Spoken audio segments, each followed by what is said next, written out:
Welcome to Linguistics Tube. On this channel, you will find videos about learning English, as well as more scientific videos about linguistics and psychology, and more general academic topics, such as study skills, conducting research, and writing academic articles. This episode is part of my series which explores the grammar of English. We will learn about all the major types of words, phrases and clauses, as well as other interesting grammatical phenomena. Through these episodes, you will not only learn the theory of English grammar, but also practical tips and advice about how to improve your grammatical ability in English. In this episode, we will explore prepositions and particles.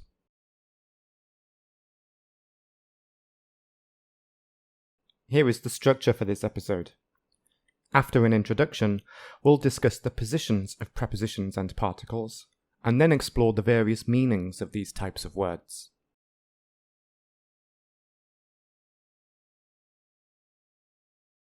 Before I define prepositions and particles in detail, I would like to share with you some interesting questions to think about. I will not answer these questions now, because the answers will become clear throughout this episode. At the end of this topic, feel free to return to these questions. With your newfound knowledge, you should be able to answer them yourself. Please think about each question for a few seconds now. Try to answer them based on your existing knowledge. Question 1. If we can say, he looked carefully at the picture, why can't we say, he looked carefully up the word? Question 2. Why do we say at 6 o'clock in the morning on Monday and not on 6 o'clock at the morning in Monday? Why do we use these prepositions for these time periods? Question 3. Why must English speakers fall in love and not fall on love? Interestingly, different languages use different prepositions to express this concept. For example, in Chinese, I love you is 我爱你, but I am in love with you is 我爱上你. Shang means up. Therefore, Chinese speakers love up someone. If you are a Chinese speaker, then can you think of a reason for the use of up in Chinese, but in English? If you speak another language, then how do you say fall in love? Feel free to pause the video to think more about these questions.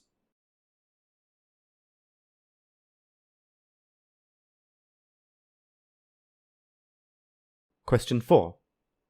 In the phrases, I filled up the bottle, she woke up, he showed up, does up have any meaning? If it does, is it the same meaning in all three phrases? Question 5. If we can say, we left it out, and we left out a lot of information, why can't we also say, we left out it? Question 6. Why do we get in a car and out of a car, but on a bus and off a bus? For which other vehicles do we use in and on? Again, feel free to pause the video to think more about these questions.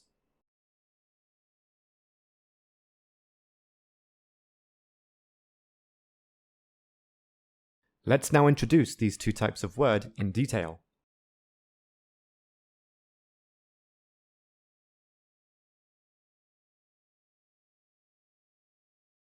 Prepositions and particles are grouped together and discussed together. Therefore, they are not separate grammatical categories. I am discussing particles separately in this video because this is an advanced English grammar series. We say that prepositions are the grammatical category and particles are a subtype of them. The reason for this is that many words can be both prepositions and particles. Therefore, the word in is sometimes a preposition and sometimes a particle. Whether a word is a preposition or a particle depends on both its form and its function. or, to put it more simply, on both its position and its purpose and meaning. We'll focus on form first. Remember that a word's form is comprised of two aspects. Firstly, the shape of the word itself, and secondly, its position within the sentence. Because prepositions and particles never change their shape, we instead need to identify which type it is based on where it is in the sentence. So let's discuss this now. Firstly, prepositions are connected to a noun phrase. That noun phrase is after the preposition, so the preposition is in front of the noun phrase. Therefore, the preposition is first and the noun phrase is second. When a preposition is connected to a noun phrase in this way, the preposition and noun phrase together create a prepositional phrase.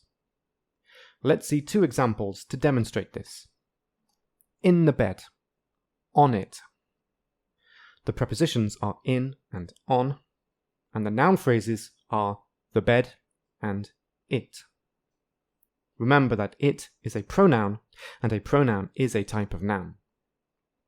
Even though there is only one word, we call one noun on its own a noun phrase. So, in grammar, a phrase can be a group of words, and even only one word. That is complicated, so just remember that it, in this situation, is a noun phrase.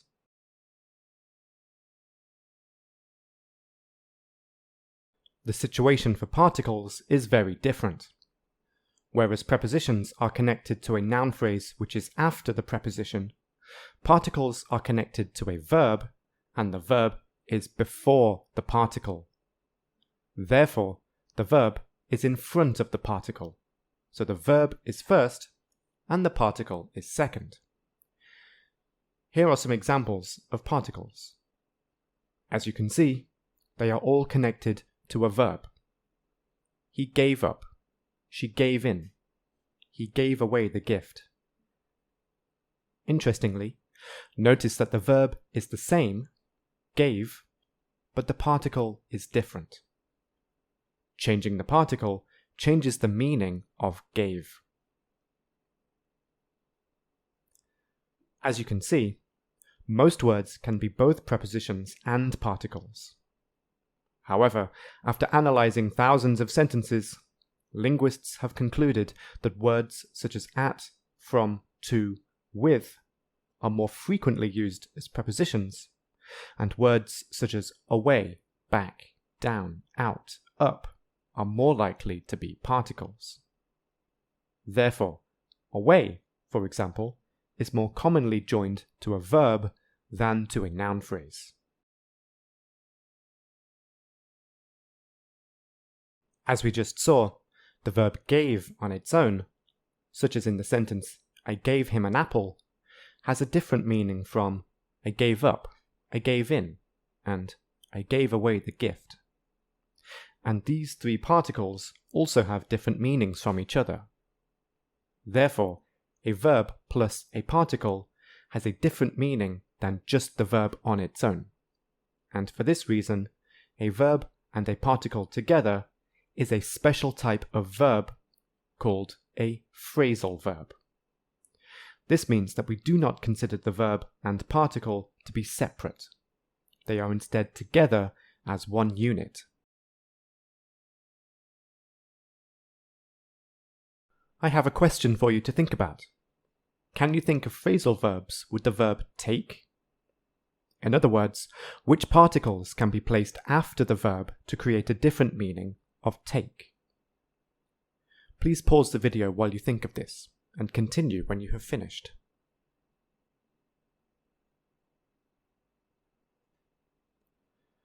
There are several phrasal verbs with take, and here are 4 common ones. Take up, take on, take back, take away.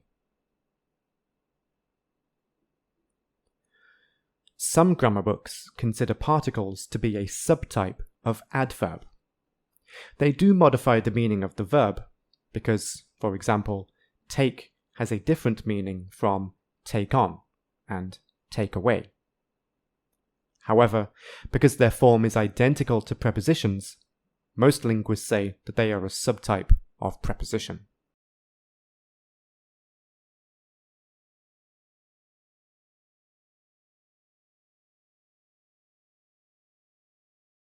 Now that we have defined prepositions and particles, let's focus on the differences between them in order to help you distinguish them. There are 5 main ways to distinguish prepositions and particles. The first reason is not related to grammar, but pronunciation, specifically stress. In general, we stress particles when we say them, but we do not stress prepositions. For example, in this sentence containing a phrasal verb, we say, I came up with a great idea. The 2 particles, up and with, are both stressed. However, in the sentence, I went in the room, the preposition is unstressed. Of course, it is possible to say, he went in the room. But stressing the preposition like this means that you are emphasizing it or contrasting it with another preposition. In this sentence, you cannot say this sentence on its own because you should also explain what you are contrasting. For example, he went in the room, not out the room. If you are not contrasting the preposition, then it must be unstressed. On to the second difference between prepositions and particles. Remember that a typical English sentence consists of a subject, a verb, and an object. In the sentence, James ate an apple, James is the subject, ate is the verb, and an apple is the object. James and an apple are both noun phrases.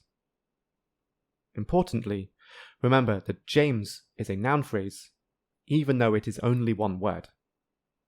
This next difference focuses on the object in a sentence, specifically when the object is a pronoun. Before we discuss this further, please pause the video and remind yourself of the 5 object pronouns. Continue when you have remembered them.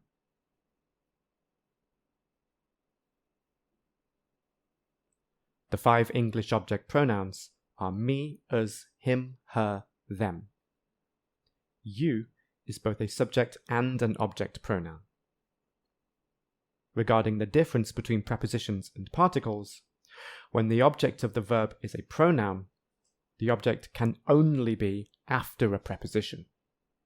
For example, in the sentence, I walked around him, around is the preposition and him is the pronoun object. So the preposition can only be first and the object can only be second. This means that the sentence, I walked him around, is ungrammatical. Regarding particles, a pronoun object can possibly be both before and after the particle. However, the pronoun object is much more likely to be before a particle, and while it is not technically ungrammatical to put a pronoun object after the particle, it does sound strange, and it is certainly less natural. You can feel this if you compare the 2 positions. In the sentence, then I beat him up, the object is before the particle. This sounds much better than, then I beat up him. It sounds okay, but it is strange and uncommon.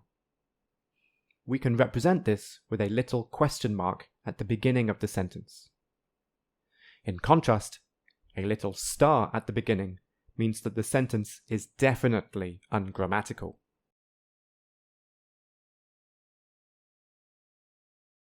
On to the third difference now, which involves adverbs. As you can see from a sentence like, I searched quickly through my bag, an adverb can be between a verb and a preposition. Specifically, searched is the verb, through is the preposition, and quickly is the adverb that can be between them. However, adverbs cannot be between a verb and a particle. Therefore, you cannot say, I ripped violently up the papers. In other words, ripped is the verb and up is the particle, so you cannot put the adverb violently between them. Instead, if you want to use an adverb to modify a phrasal verb, the most common position for the adverb is before the verb. Therefore, this is the recommended position. I violently ripped up the papers. There is some flexibility though, because you could put the adverb at the end of the sentence, such as, I ripped up the papers violently. Nevertheless, before the verb definitely sounds better.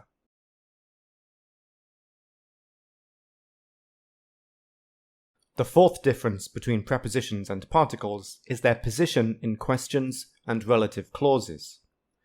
There is an episode in this English grammar series about relative clauses, so you can learn about them in detail in that video. But for now, a simple example of a sentence with a relative clause is, I am a student who likes English grammar. In this sentence, the main clause is, I am a student, because this makes sense on its own. The relative clause is, who likes English grammar? It functions like an adjective, because it adds more detail about the noun, student. Anyway, regarding prepositions and particles in questions and relative clauses, both these types of clause begin with a WH word. In English, these are what, when, where, which, who, whom, whose, why, and how. If these clauses contain a preposition, there are actually two possible positions for the preposition. It can either be at the end of the clause, which is its most common position, or it can move to the beginning of the clause, before the WH word. By the way, the more accurate name for a WH word depends on the type of clause it is in. In questions, they are called interrogative pronouns, whereas in relative clauses, they are called relative pronouns.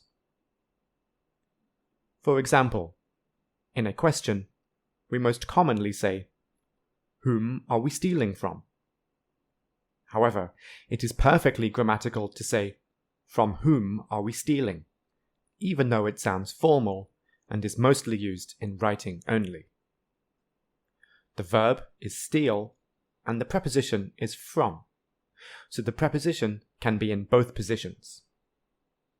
You can also see an example in a relative clause. It is again most common to say, the guy whom we were told about, but it is fine instead to say, the guy about whom we were told. And in this case, the verb is tell, and the preposition is about. In contrast to the situation for prepositions, here is the situation for particles. Unlike prepositions, they cannot be before the WH word. Therefore, the following examples are ungrammatical because the particles are before the WH word. The question, whom are we beating up, is fine, but up whom are we beating is not. In this case, the verb is the phrasal verb beat up, which includes the particle as one unit.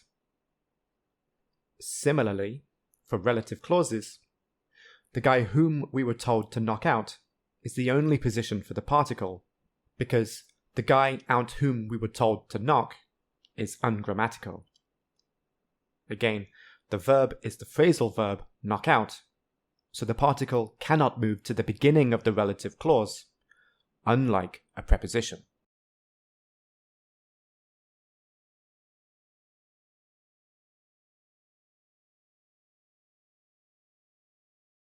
Now that we have covered the 5 differences in detail, you might have already worked out why there are differences, or in other words, why prepositions and particles behave differently.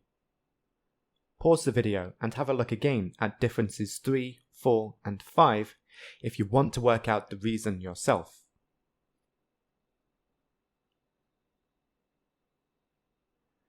The reason is that, in phrasal verbs, the verb plus the particle is one unit, which has a complete meaning. We can prove this because all phrasal verbs have one-word synonyms. For example, put back is synonymous with return. Put off is synonymous with delay. And put out, in the context of a fire, is synonymous with extinguish. In contrast, as we already know, a preposition is not connected to the verb, it is connected to a noun phrase.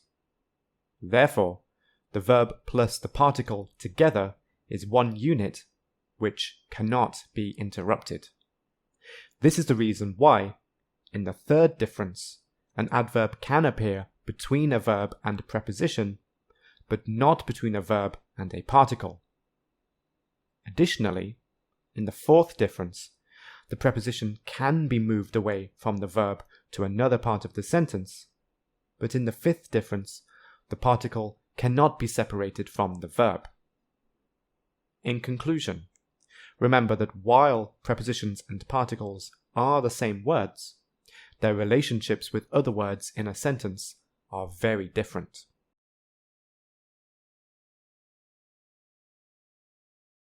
I would like you to do an activity to check your understanding of the differences and your ability to identify the different types of word. In these 6 sentences, are the underlined words prepositions or particles? By the way, these sentences are about a typhoon. I'll read them, and then please pause the video to complete this activity. 1. It came across the water. 2. It just pushed aside everything in its path. 3. People were using sandbags to hold back the water. Finally, it turned to the north. 5. It knocked out the electricity. 6.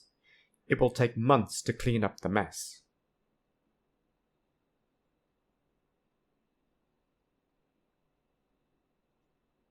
Okay, let's look at the answers.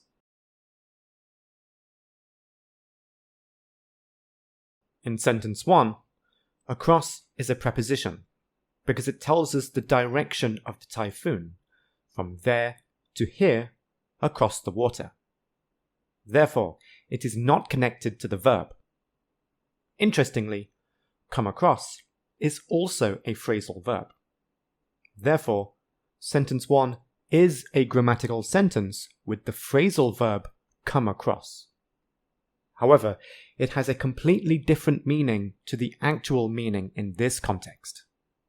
The phrasal verb means to find or to meet by accident.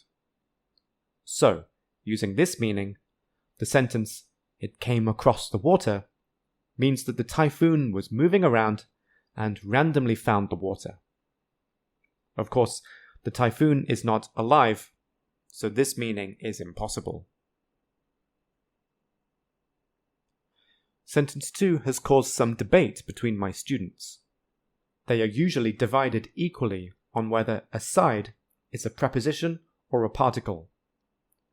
I agree that the answer is not as obvious as the other sentences.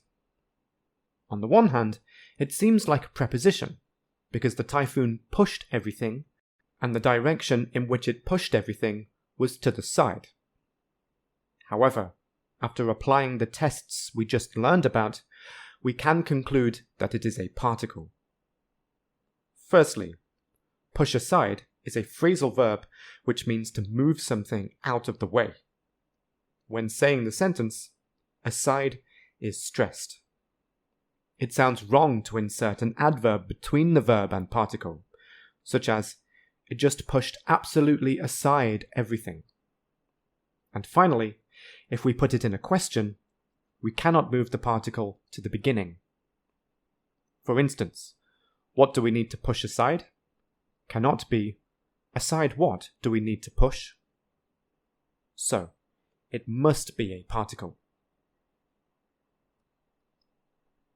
Sentence 3 is a particle because the sandbags are not holding the water. Instead, hold back is a phrasal verb meaning suppress, delay, or resist.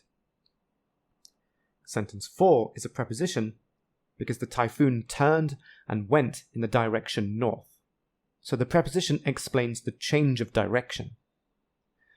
Sentence 5 is a particle because, like with sentence 3, the typhoon didn't knock the electricity, it knocked out the electricity. Therefore, knock out is a phrasal verb with one complete meaning. And finally, sentence 6 is a particle because clean up is one unit. We could say that it will take months to clean the mess, but the cleaning is not going in the direction of up. So, clean up is a phrasal verb that has a very similar meaning to clean. We will learn exactly what meaning up adds as a phrasal verb later in this episode.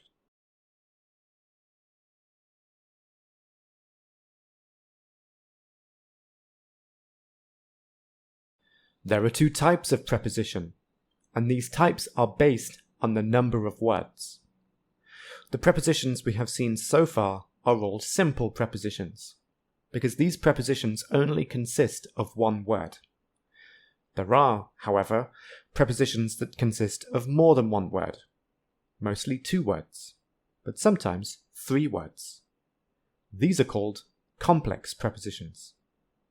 Pause the video now to think of some 2 or 3 word prepositions.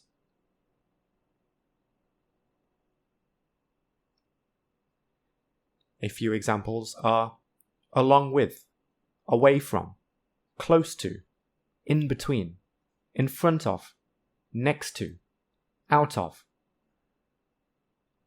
Regarding simple prepositions, there are actually 2 types: grammatical simple prepositions and lexical simple prepositions. Let's explore the difference between them now.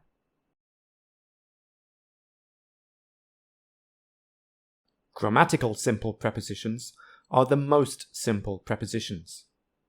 They have only one syllable, and their meanings are very general. This is why they are called grammatical prepositions, because they add very little meaning to the sentence. Instead, they only have a very basic grammatical purpose within the sentence. Some examples are for, in, on, to. In contrast, lexical simple prepositions comprise of 2 syllables. They are called lexical prepositions because they add more meaning to the sentence compared to grammatical prepositions, which contribute no meaning. So, overall, lexical prepositions are more detailed. Some examples include among, before, below, beside. In case you are still unsure about the difference between them, compare these sentences with a grammatical and a lexical preposition. In the sentence, James is in the room, the preposition provides very little information, only the most basic information about where James is. Thus, James could be anywhere inside the room. Therefore, the grammatical preposition only provides basic grammatical information. It provides no useful meaning. However, if we say James is among the students, we have a better idea about James's location within the room. Therefore, this preposition adds more detail about where James is. This is why it is called a lexical preposition, because it contributes additional meaning to the sentence. Here is a full list of grammatical simple prepositions, lexical simple prepositions, and complex prepositions. Feel free to pause the video now and have a look through them.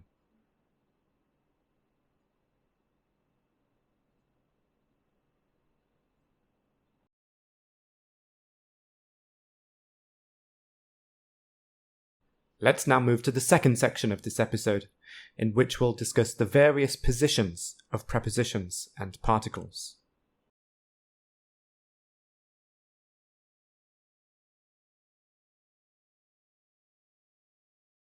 In terms of their positions, prepositions and particles are again quite different. To understand the reason for the different positions of prepositions and particles, we firstly need to understand their different functions. Let's discuss prepositions first. Prepositions and prepositional phrases add extra information to a sentence about where and when something happened. Therefore, they never contain the most important information in a sentence. This function is instead carried out by nouns and verbs, which tell us what happened and who did it. Therefore, in any English sentence, nouns and verbs are crucial, whereas prepositional phrases are not. By what happened, I mean a sentence like, the doorbell rang.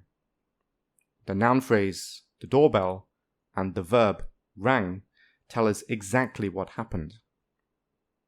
And in a sentence like, James opened the door, we know that what happened is that the door opened, and we know that who did it was James. In these two sentences, we have no additional optional information because every word is necessary to understand the basic meaning of the sentence. This is what I mean by nouns and verbs containing the most important information in a sentence. Because prepositional phrases bring additional optional information to the sentence about where and when something happened, prepositional phrases most naturally appear at the beginning or at the end of a sentence. This is because the key information, the main action in the sentence, which is contained in the nouns and verbs, should appear towards the center of the sentence. Thus, the normal position for prepositional phrases is at the edge of the action. You can see this in the sentences, at the entrance, he saw a young woman, and she entered the room at exactly 12:30. To squeeze the prepositional phrase into the middle of the sentence requires the sentence to be unnaturally interrupted, and a pause and commas are required. For example, you could say, he saw, at the entrance, a young woman, and she entered, at exactly 12:30, the room. But it is not ideal as it interrupts the most important information at the core of the sentence, which is what happened and who did it. In fact, depending on your purpose, you can choose whether to put the prepositional phrase at the beginning or the end of the sentence, as they are not exactly equivalent positions. When the prepositional phrase is at the start of the sentence, it sets the scene or creates the setting for the action of the sentence. You can see this clearly in the example, at the entrance, he saw a young woman. As you can see, the prepositional phrase just adds extra information and is not necessary in order to understand the sentence. It simply gives us the context or the background to be able to understand the sentence.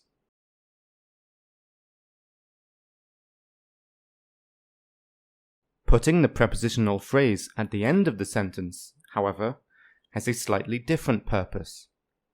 Whereas putting the prepositional phrase at the beginning does not emphasize the information within it, putting it at the end does.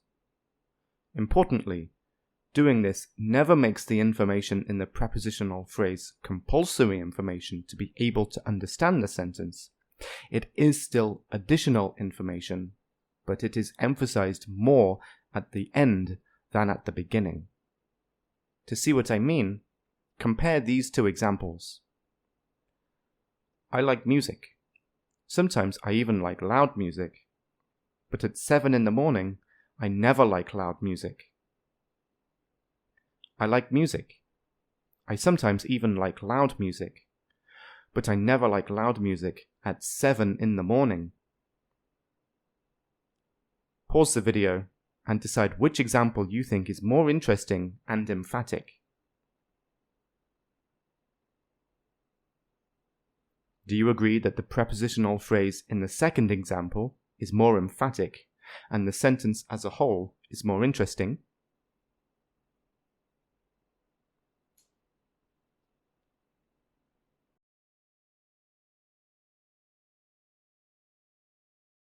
To conclude this section on the position of prepositions, I have a series of questions for you. Here is your first question. If we need to describe the physical relationship between a cup and a table, or, in other words, the relationship between the location of the two objects, which sentence sounds strange? Firstly, your cup is on the table. Secondly, the table is under your cup. Pause the video while you do this.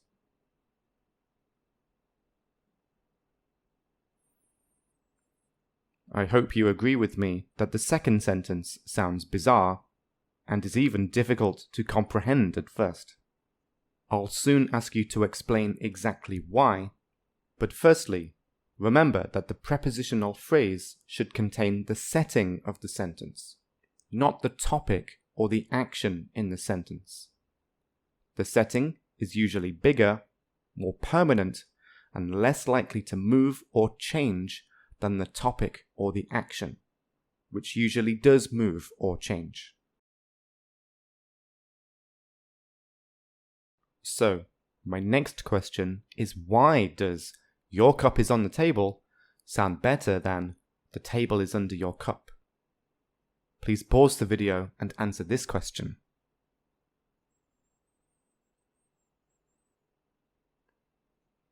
The reason is that the table is bigger and less likely to move than the cup, which means that the table is more permanent. Therefore, the cup, which is smaller and can easily be moved, will contain or feature the action in the sentence. Additionally, the cup is probably the topic of the sentence, because it is likely that someone would ask, "Where is my cup?" not "Where is my table?" This again makes it clear that the setting of the sentence must be in the prepositional phrase, because the answer to the question would be in the main part of the sentence, not in the prepositional phrase. To cement your understanding of this difficult concept, here is one more example. There's a car in the garage. There's a garage around the car. Without beating around the bush, it's obvious that the first sentence sounds better than the second. Based on what we just discussed, please pause the video and explain why.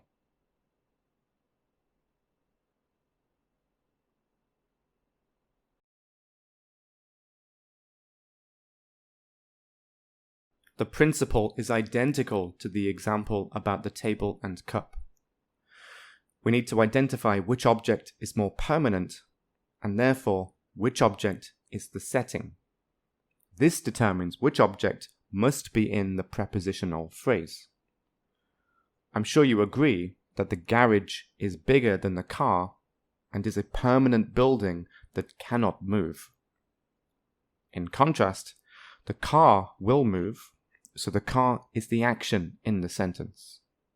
The garage is simply where the action happens, so it is the setting of the sentence. And like with the previous example, it is also more likely that the car will be the topic of the conversation, not the garage.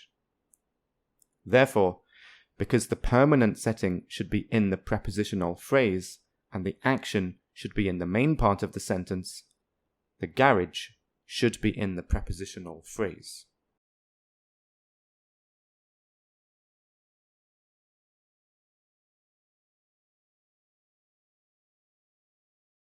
Let's now move to the situation for particles and discuss their various positions in relation to the verb and the object of the sentence.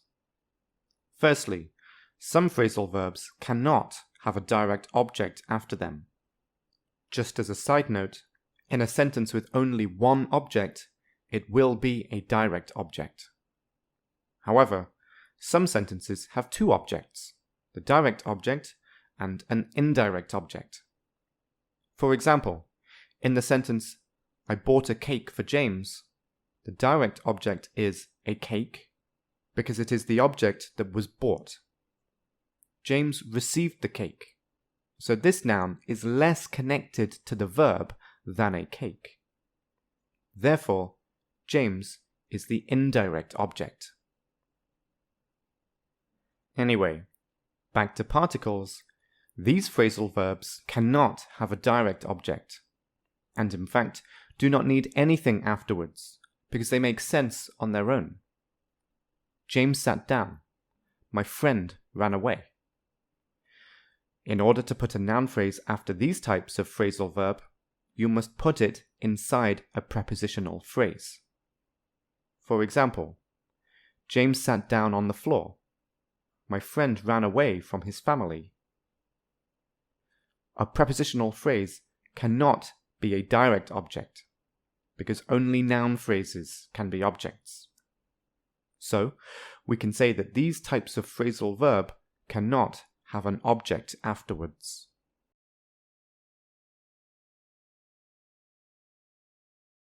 Other phrasal verbs, in contrast, must have a direct object immediately after the particle. For these phrasal verbs, omitting the object is ungrammatical, and putting the object between the verb and the particle is ungrammatical. Here are a few examples. I came across an old photo of you. You cannot say, I came across, or I came an old photo of you across. Next, we can get around that problem. You cannot say, we can get around, or we can get that problem around. Finally, she ran into a friend in the supermarket. You cannot say, she ran into, or she ran a friend in the supermarket into.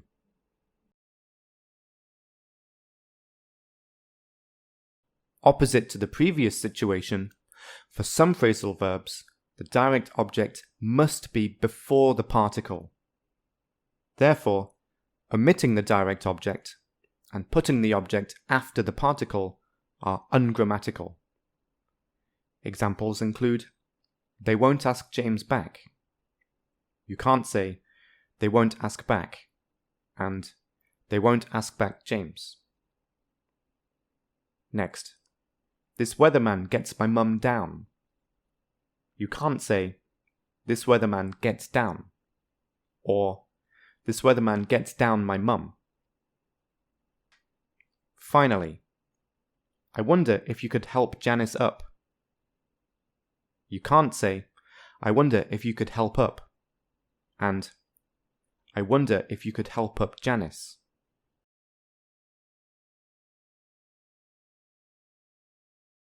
The final possible position for the particle is more flexible. For some phrasal verbs, the direct object can either be before or after the particle. However, the object cannot be omitted for these phrasal verbs. For example, James turned off the radio, and James turned the radio off. You cannot just say, James turned off. Next, he chopped down the tree, and he chopped the tree down. You can't say, he chopped down. Finally, the criminal held up her hands, and the criminal held her hands up. You can't say, the criminal held up.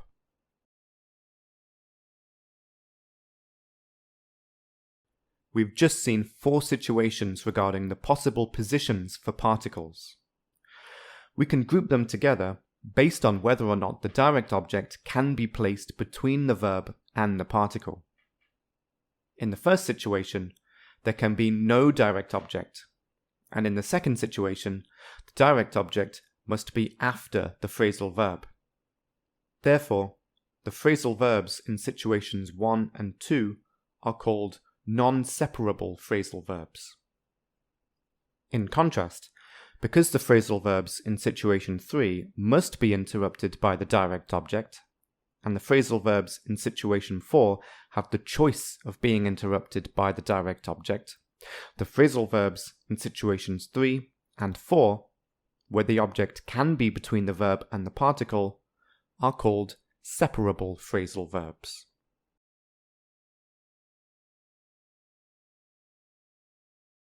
Here is a summary of the first 3 types of phrasal verb. Please pause the video and have a look to confirm your understanding.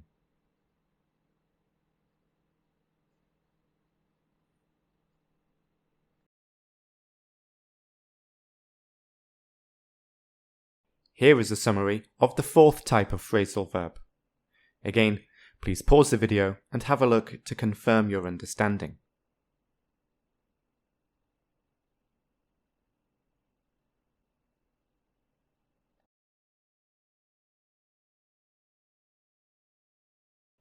Before we move on, let's explore situation 4 more closely. To be clear, this is the type of separable phrasal verb in which the object can either be before or after the particle. Remember that there are 2 possible positions for the particle. Sometimes, both positions for the same sentence are perfectly acceptable, but other times, one position sounds much better than the other. So, what determines this? In fact, the most natural sounding position for the particle depends on the form of the direct object.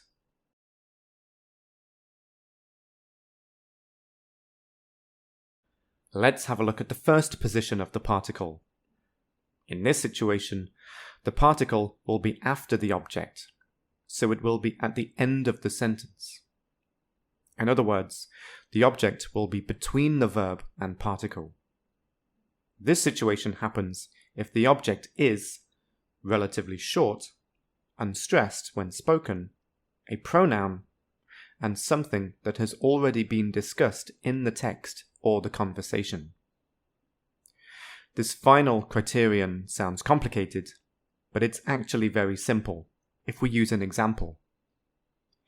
If you refer to something with a pronoun, you have probably already mentioned the thing earlier using a full noun. The pronoun that a full noun refers to is called the antecedent of the pronoun. For example, in the sentence, James saw a pair of shoes that he liked, so he tried them on, focus on the first part of the sentence. There is the pronoun he. We know that he refers to James because both he and James refer to the same person. Therefore, James is the antecedent of he because the person whom he refers to has already been discussed in the sentence. Look again at this sentence, but focus on the second part, specifically on them. The phrasal verb is tried on. The particle on is after the object them. It's only one word, so it's short. We say them, not them, so it is unstressed. It is a pronoun, and it has an antecedent, which in this case is the noun phrase, a pair of shoes. If we put the object in the other possible position, then do you agree with me that it sounds strange? James saw a pair of shoes that he liked, so he tried on them. I would not say that it is ungrammatical, but it sounds very unnatural. So, when the direct object is in this form, its best position is between the verb and the particle.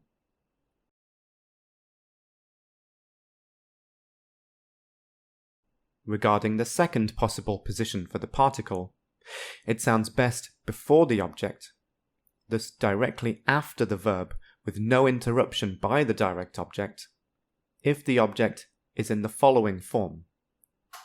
It is relatively long, it is stressed when spoken, it is a full noun phrase, and this noun phrase describes something that has not already been discussed in the text or conversation. In other words, it is the polar opposite of the previous situation. Here is an example. James went to a shopping mall and he tried on some new shoes. The direct object is some new shoes. It is 3 words. They are all stressed when spoken. This is a full noun phrase, not a pronoun, and it is new information because the new shoes are mentioned here for the first time in this sentence. If we put the particle in the opposite position, it again sounds strange. James went to a shopping mall and he tried some new shoes on. Again, it isn't ungrammatical, but it is not ideal. The reason for this is in line with the explanation we have seen so far throughout this episode. The phrasal verb is one unit, so even though the verb and the particle can be separated in these phrasal verbs, the particle nevertheless cannot be far away from the verb. One short word, which contains old information, does not cause enough of an interruption to damage the integrity of the phrasal verb.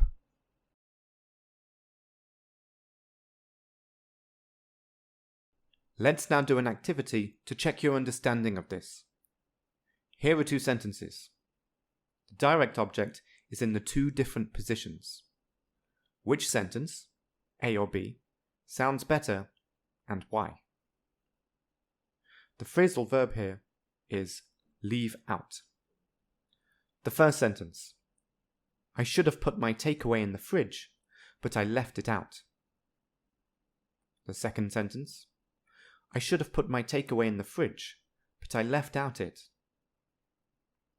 Please pause the video while you complete this activity.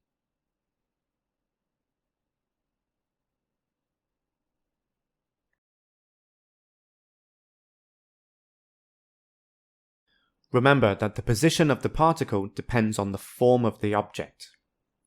Here, the object is it, a pronoun. Pronouns almost always contain information that we already know. In other words, the antecedent. So it fits the criteria of the first position, because information that we already know should be before the particle. Therefore, the particle must be after the object, and it is unusual to have object pronouns after particles. Related to this is the general pattern in English for old information to be earlier in the sentence, and new information to be towards the end of the sentence. In these sentences, we already know it because it refers to takeaway, but we don't know what happened to it. In other words, we don't know where it was left. So, out is the new information in this sentence, so its more appropriate position is after the old information, at the end of the sentence.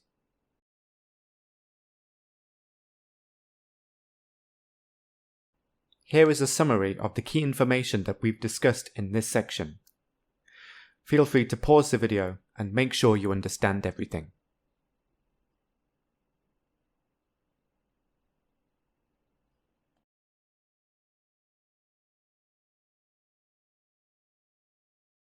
We've now finished our discussion of the positions of prepositions and particles.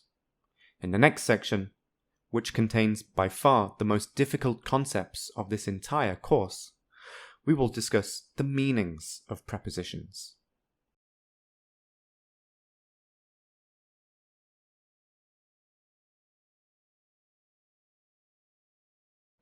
Before we discuss their meanings in detail, it is important to start by answering the most fundamental question, which is, what do prepositions do?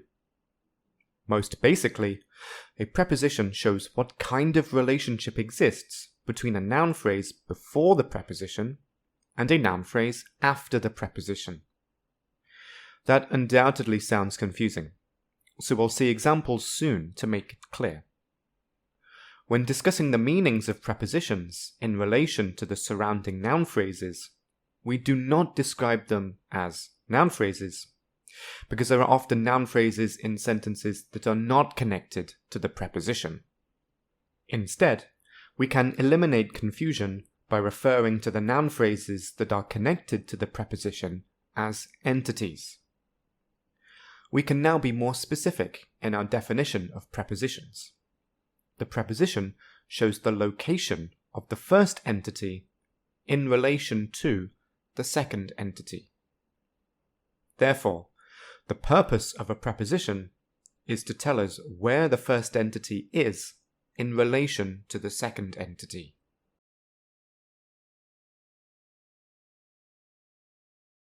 Here is a simple example to demonstrate this.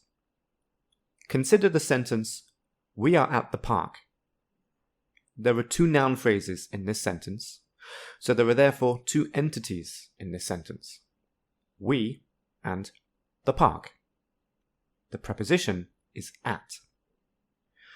Remember that a preposition tells us where the first entity is in relation to the second entity.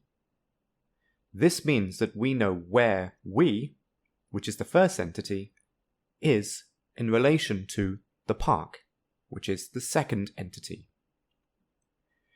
If we use a different preposition, then we is in a different location in relation to the park. Consider these sentences, whose prepositions are different. We are at the park. We are near the park. We are inside the park. We are by the park. We are underneath the park. We are above the park. We are opposite the park. The park stays in the same place, but we changes its location. If there is a mall underneath the park and we go inside it, we say, we are underneath the park. If we are in a plane and we fly over the park, we say, we are above the park. If we are in a building on the other side of the road, we say, we are opposite the park. Therefore, the location of we determines which preposition is used.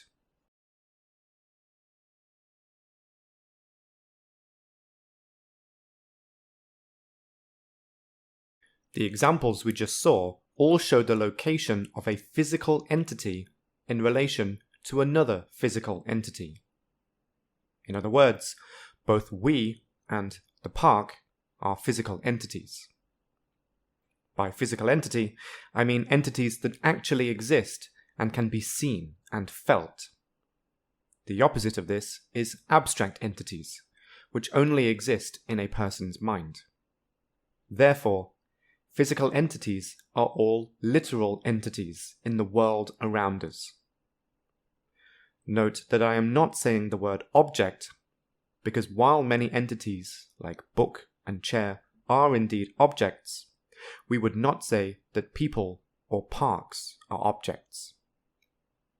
Anyway, because these entities are physical and actually exist in the real world, we say that these entities are all located in space. This is a specific meaning of space, which we can define as the whole area in which all things exist and move.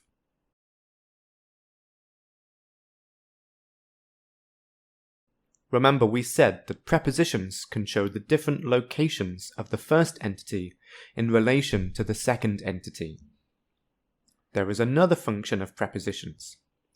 Different prepositions can also describe the different kinds of second entity. That again sounds confusing, but we'll see examples very soon. As we saw on the previous screen, there are many prepositions, but to keep it simple, we'll focus on the three most common ones: at, on, and in.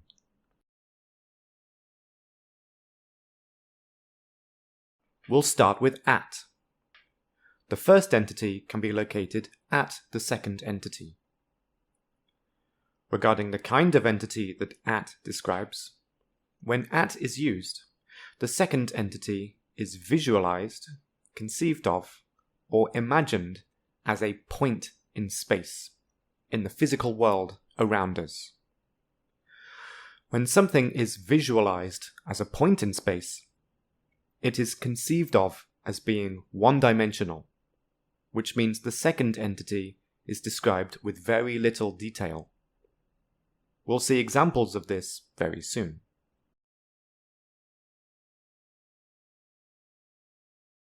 Moving to the next preposition, the first entity in a sentence can be located on the second entity. If on is the preposition between the two entities, then the second entity is visualized as, conceived of, or imagined as a surface in space, in the physical world around us. When something is visualized as a surface in space, it is conceived of as being two-dimensional, which means the second entity is described with comparatively more detail than at.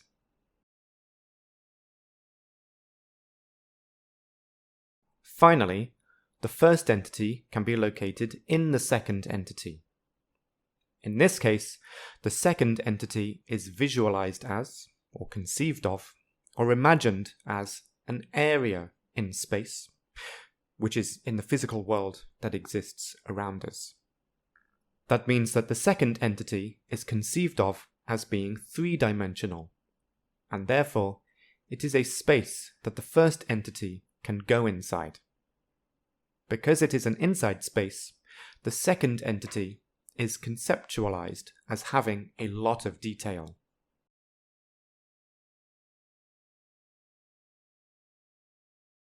Here are some simple examples to help us visualize this. If I ask the question, "Where is James now?" we can create three different answers using the three prepositions. If I say, "He is standing at the door," we don't know exactly where James is, because the door has been conceptualized as a point in space, and points have little detail. This means that James could be standing outside the room, standing just inside the room, standing beside the door, or if the door is open, he could be standing within the door frame. The reason we don't have a specific answer is because using at adds such little detail to the sentence. Next, we could answer with, "He is lying on the floor."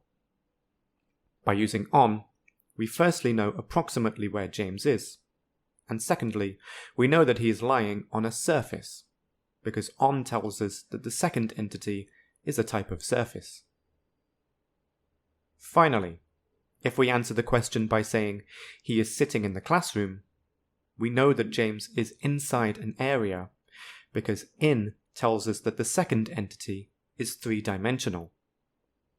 Therefore, our concept of the classroom is more detailed when we use in compared to saying, "He is at the classroom," for example.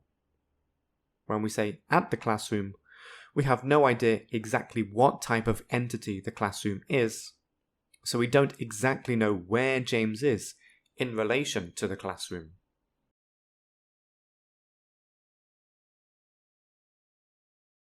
Therefore, to reiterate what we previously learned, we can conclude that prepositions have two functions.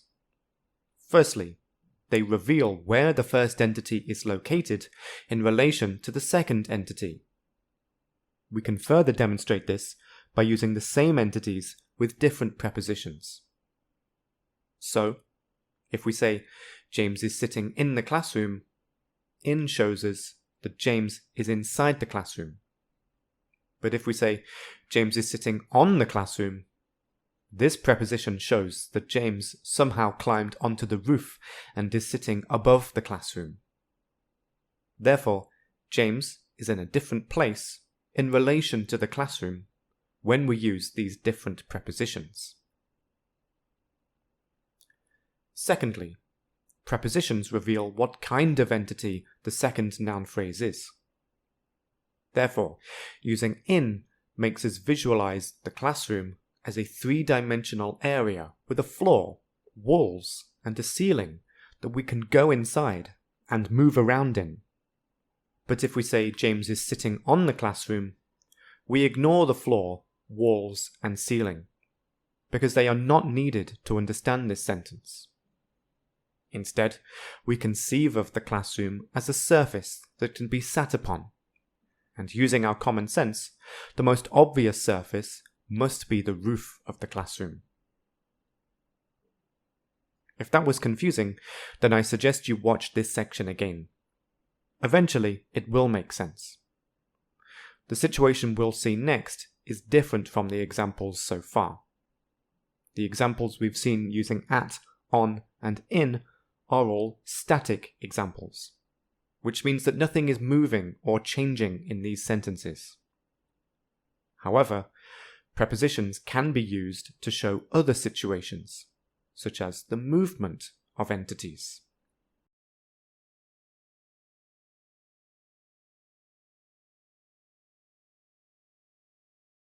Specifically, prepositions can show the direction of the first entity's movement in space in relation to the second entity. And, of course, they show what kind of entity the second noun phrase is. In this situation, we use 3 different prepositions. Instead of at, to shows that the second entity is a one-dimensional point in space. Instead of onto shows that the second entity is a two-dimensional surface in space.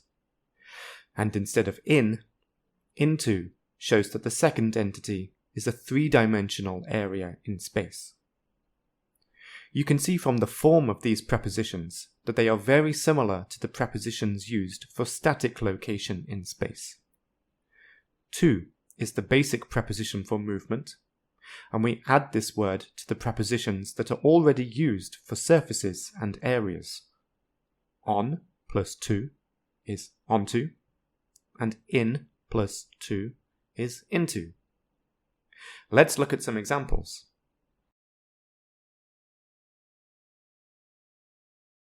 Here is an example.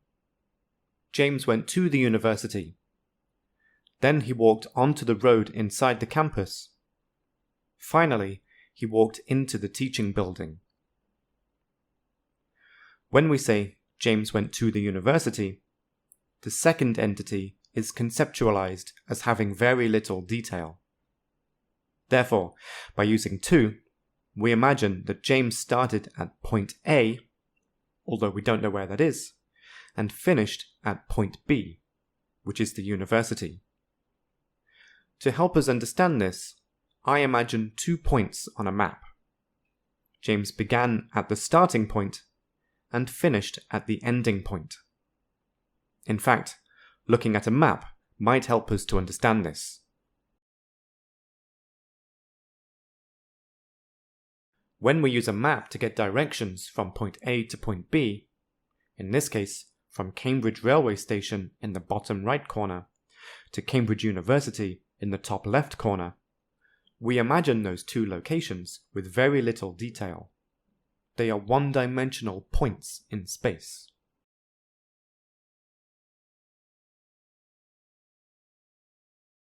Back to our example sentences. When we say, he walked onto the road inside the campus, the use of the preposition onto makes us visualize the road as a surface that can be walked on. Therefore, the picture of the road in our minds is slightly more detailed when we say he walked onto the road than if we say he walked to the road. And regarding the final sentence, he walked into the teaching building, the preposition allows us to conceive of the building as an inside, three-dimensional space which can be entered.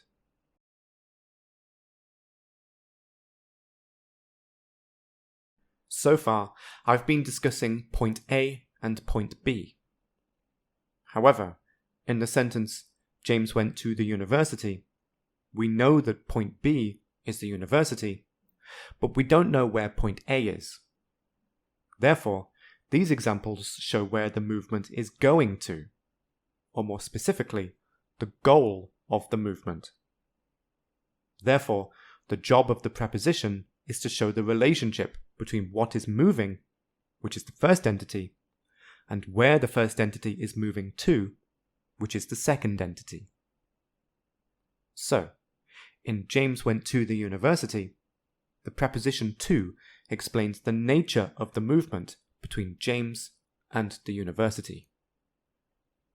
In conclusion, then, we can say that the movement in the prepositions to, onto, and into is from something or somewhere towards something or somewhere.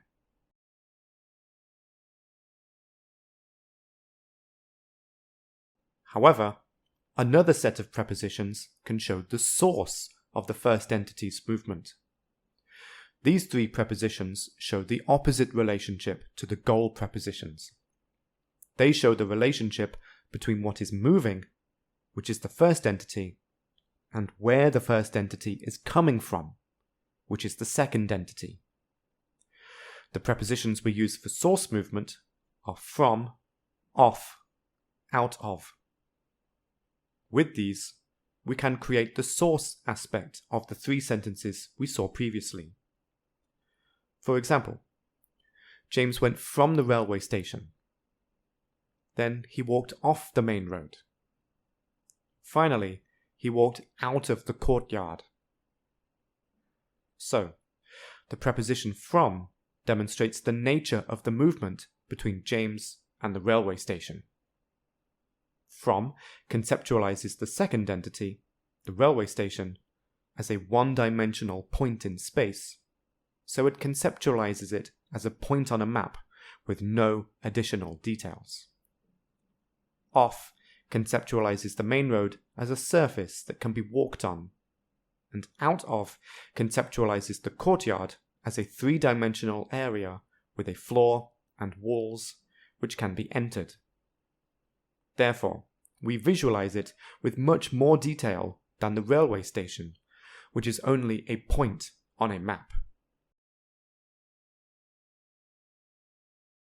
Because the source movement sentences are the first part of the action and the goal movement sentences are the second part, we can put the goal and source sentences together to show firstly where the first entity is coming from, which is the second entity in the separate source sentence, and secondly where it is going to, which is also the second entity in the original goal sentence.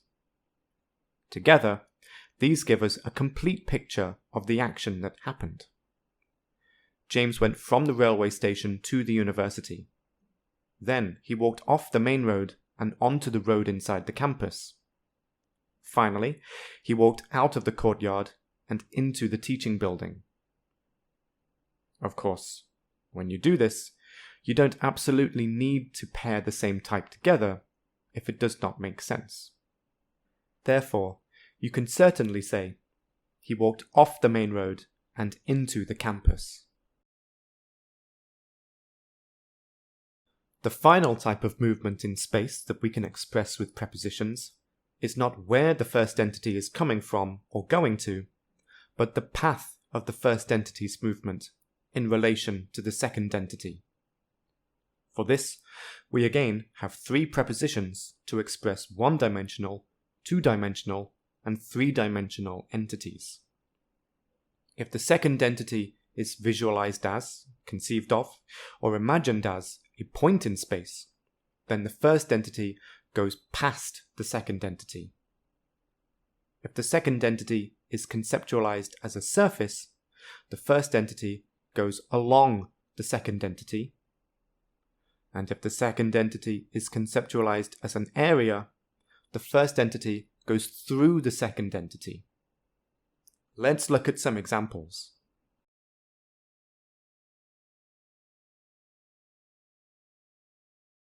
James ran past the library, hurried along the street, and walked through the courtyard. In the first sentence, the library is visualized with almost no detail. It is simply a point on a line that James ran past. In the second sentence, the street is visualized as a surface that can be walked along. Finally, the courtyard in the third sentence is visualized as a three-dimensional area with an entrance and an exit and space in between them, which can be walked through.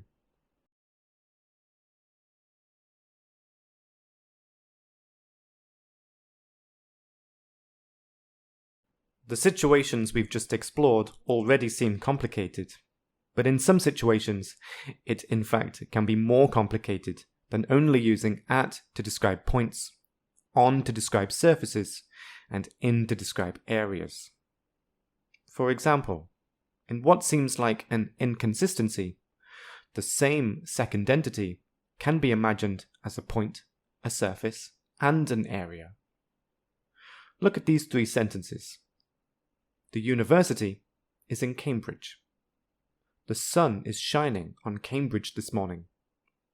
The train from Leicester to London stops at Cambridge. So, my question for you is, why can Cambridge, which is the second entity, be visualized as a point, a surface, and an area in these sentences? Please pause the video now to answer this question.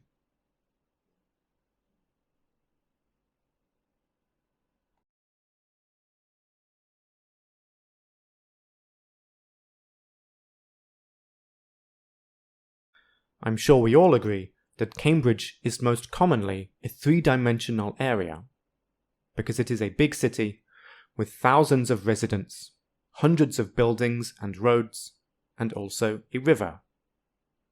Therefore, in makes the most sense for Cambridge.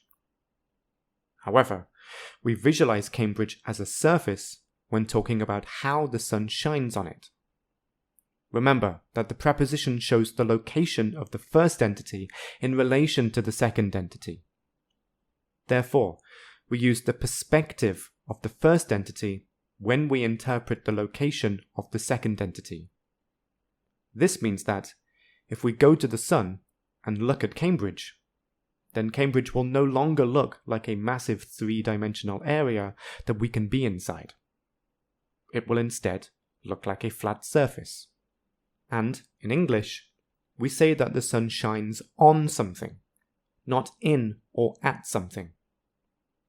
So only when we conceive of Cambridge as being very far away can we talk about it as being two-dimensional. Finally, it is also possible to conceive of this city as being a one-dimensional point. In this context, we do not think of Cambridge as a city, but as a point on a long line.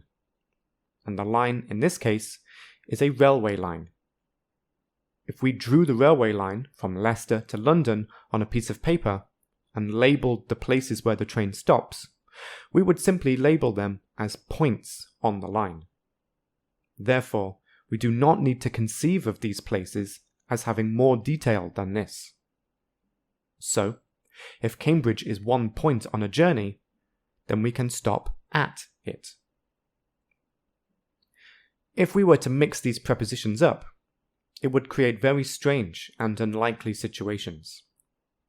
For example, if we say, the sun is shining in Cambridge this morning, it seems like the sun has moved from being millions of miles away, has massively decreased in size, and is now hovering in the middle of Cambridge somewhere. And if we say, the train from Leicester to London stops in Cambridge, it seems like the train itself has been removed from the railway line, put onto a truck, and taken into the middle of Cambridge. If you say these strange sentences to a native speaker, he or she would probably assume you used the incorrect preposition. Therefore, using the most likely preposition in these situations, which requires you to understand how the second entity is visualized, is crucial to being understood by others.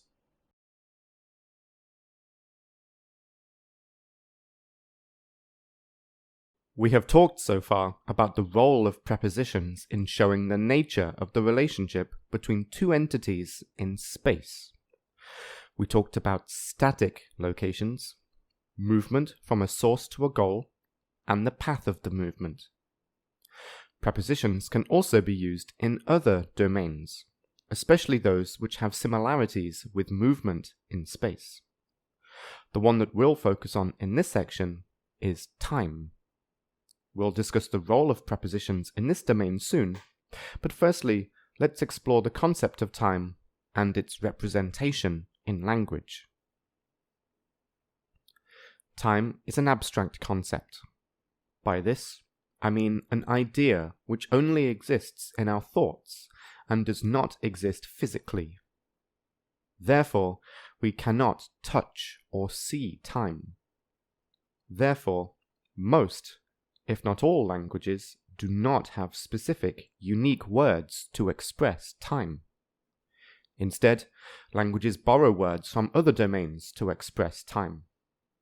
The domains that have the most similarities to time are the most commonly borrowed ones, and these are movement and direction. Therefore, the words that languages use to express the physical, literal movement of entities in space are also used to express the passage of time.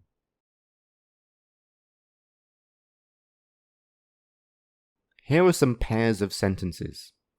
The first expresses a physical movement or direction, whereas the second expresses the passage of time. In all of these, you can sense a feeling of movement. The car is approaching. My final exam is approaching. My friend is coming. The summer holiday is coming. The exit is around the corner. My birthday is around the corner. The door is behind us. The bad times are behind us. My parents are ahead of us. The good times are ahead of us.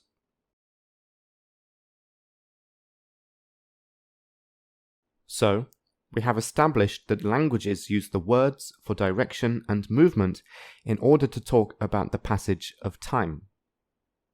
To me, that is already interesting. But what is even more interesting is that languages can use different directions to express time.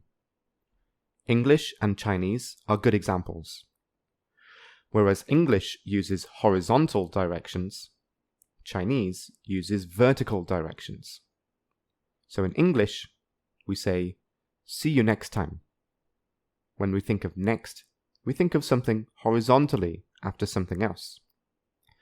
But in Chinese, we say, 下次见, which literally means downtime see. That is not the only difference between Chinese and English in terms of how directions are expressed. In what seems like a similarity to English, Chinese also uses horizontal directions to express time. However, it is still different to English because the horizontal directions used in Chinese are the opposite way around to the English horizontal directions. In English, the future is in front of the speaker and the past is behind. But in Chinese, it is the opposite way around. If you are a Chinese speaker, then perhaps you've never thought about this before. So let's do an activity to explore this. Translate these phrases into Chinese, and then translate them back into English word for word. So, translate each character literally. If you are a Chinese speaker, then this will be easy. If not, then try to do this with a translation app or website. Please pause the video now to complete this task.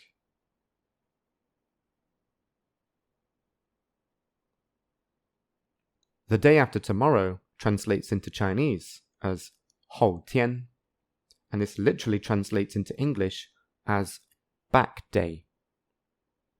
Additionally, the day before yesterday translates into Chinese as 前天, and this literally translates into English as front day.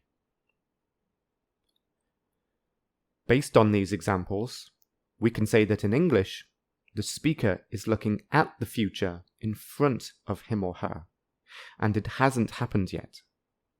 The speaker has come from the past, which has already happened. But in Chinese, the speaker can see the past and is looking at it because it has happened. But because the future hasn't happened yet, the speaker can't see it, so it is behind the speaker.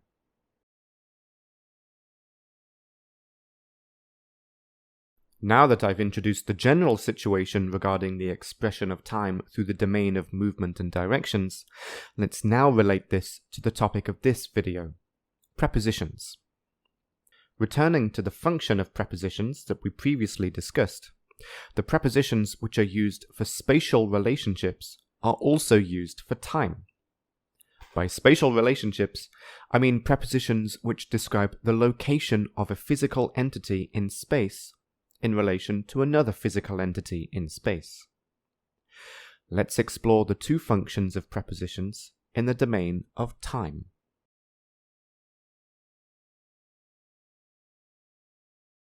Firstly, they show the location of an event or activity, which is the first entity, in relation to a time, which is the second entity. Different prepositions show that the event or activity is in a different location.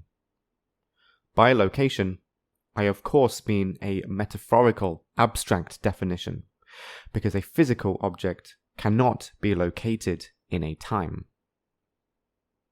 To demonstrate the fact that different prepositions show different locations, compare these two sentences. James arrived at 6 p.m. and James arrived near 6 p.m. The first means that James arrived at exactly 6 p.m., whereas the second means that James arrived a few minutes before 6 p.m. Therefore, in these sentences, James is in a different location in time in relation to 6 p.m. This is analogous with sentences expressing spatial relationships, such as James arrived at the office and James arrived near the office. In these two sentences, the different preposition shows that James is in a different physical location in relation to the office.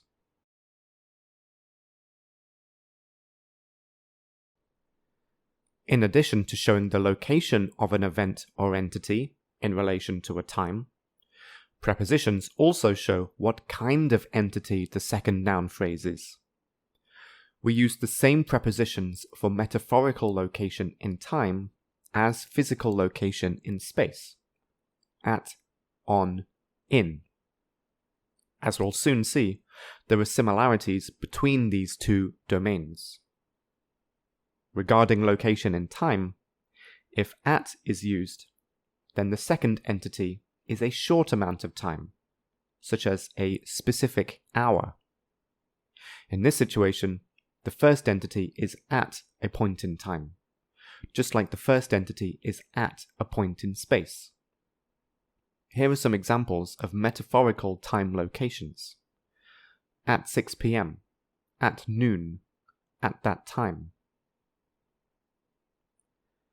Next, if on is used, then the second entity is a longer amount of time, such as days and dates. In this case, the first entity is on a short period of time. Short metaphorical time locations include on Monday, on March 20th, on Sunday morning.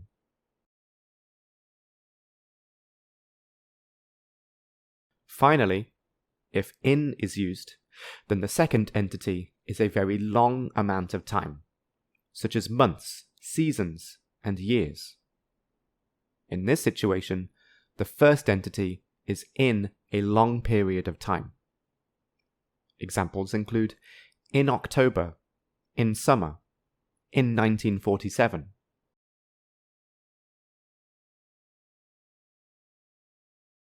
Therefore, as you can see, there is a relationship between the length of time of these prepositions and the number of dimensions they have in space. Or in other words, the amount of detail they are visualized with. To demonstrate this, compare these pairs of sentences. Regarding the one-dimensional at, we can say, James arrived at the house, and James arrived at 6 p.m.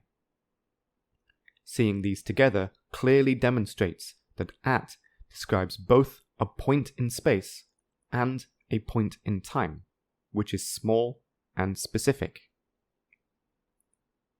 Next, regarding the two-dimensional on, I will write my homework on paper, and I will write my homework on Monday. From this, you can see that on describes a surface in space, which translates to a short period of time. Therefore, ultimately, periods of time like days and dates are metaphorically conceptualized as surfaces in time. Finally, compare these. I don't want to see my friend in the library, and I don't want to see my friend in January. For these sentences, longer periods of time like months, seasons, and years are metaphorically visualized as three-dimensional spaces which events can happen inside. They are therefore perceived as having the most detail, just like physical 3D spaces in the real world.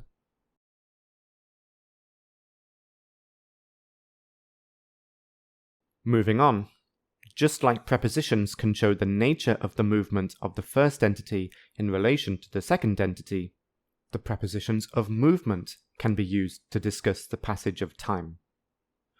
We use the same prepositions that are used to show the relationship between what is moving, the first entity, and where it is moving to, the second entity, and also the prepositions that show the relationship between what is moving, the first entity, and where it is coming from, the second entity. Thus, to describe where the time of an event or activity started, we use the source prepositions from, off, out of. And to describe where the time of an event or activity ended, we use the goal prepositions to, onto, into. These examples demonstrate this. Firstly, next week, this office will close from 12:30 to 1:30 for lunchtime. Secondly, the COVID-19 pandemic will continue into next year.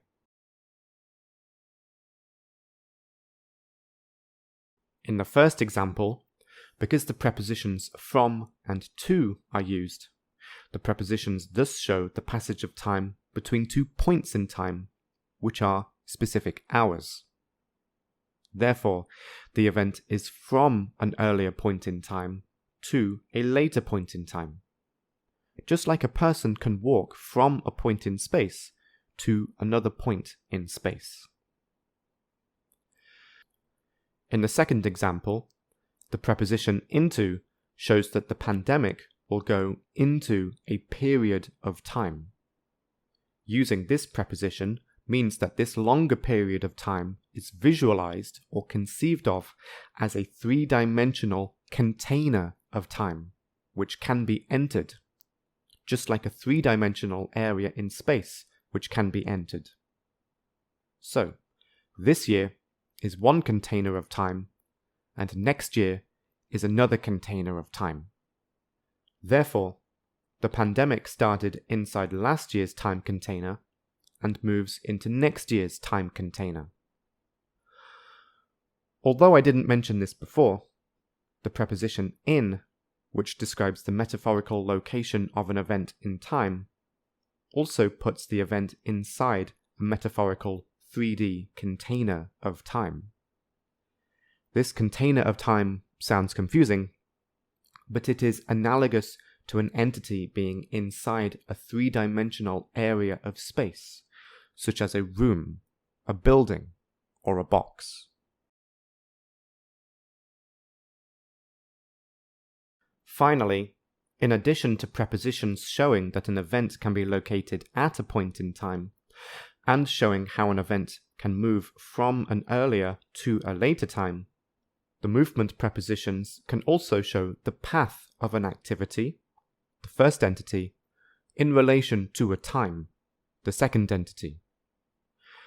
This again uses the prepositions that describe the path of an entity's movement in space: past, along, through. Compare these pairs of sentences. It was past midnight when we got home. I walked past my friend's house to get home. because past is used, midnight is conceptualized as a short amount of time. Therefore, it is a point in time. To help us understand this, imagine a long road which your friend's house and your house are located on. You need to walk past your friend's house to get to your house. In this situation, your friend's house is simply a point on the road that you can walk past. Because you do not need to go inside it, it does not need to be visualized with more detail or more dimensions. One dimension is sufficient to understand the sentence. This situation is analogous to the time sentence. So we can interpret, "It was past midnight when we got home," in the same way. To understand this, imagine a timeline. The points on this timeline are 10 p.m., 11 p.m., 12 a.m., 1 a.m. As you walk along the road, you move along the timeline. You go past 12 a.m. to get home, just like you go past your friend's house on the road. Here is a second example. We lived in Guangzhou through the winter, and we travelled to Guangzhou through the tunnel. Because through is used, winter is conceptualized as a longer period of time. Therefore, it is a period of time. We interpret this period of time as a three-dimensional container of time that time moves through, just like a three-dimensional space that a person can move through. Therefore, we go through a tunnel, and we also go through winter.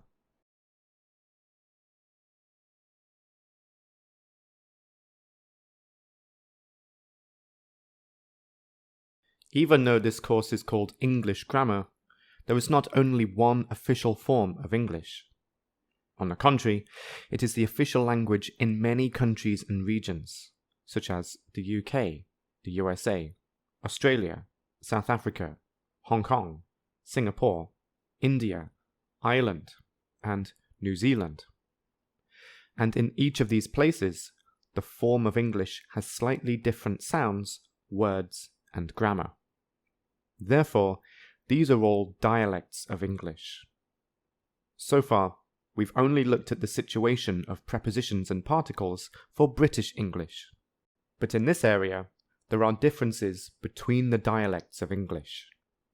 Let's look at just one difference between two dialects, British and American English.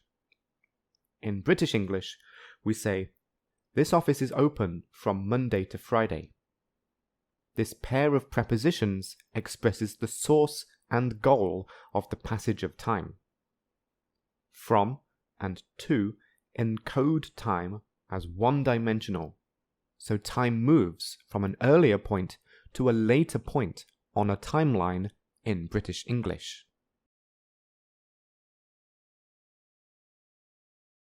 The conceptualization of time in American English, in this situation, is completely different. Instead of time being encoded as one-dimensional source and goal movements, American English encodes time as a three-dimensional path that time moves through. Therefore, Americans say, "This office is open Monday through Friday." So, in this dialect, there is no pair of prepositions, and each day is visualized as containers that must be entered and exited, rather than points on a timeline that we move from and to.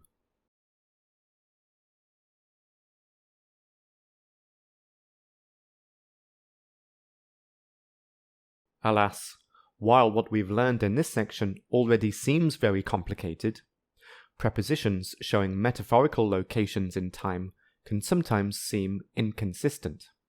Because, like with the Cambridge example earlier, which showed that the same entity can be interpreted as a point, a surface, and an area in space, the same entity can also have different prepositions when expressing the location in time, which of course depends on the situation.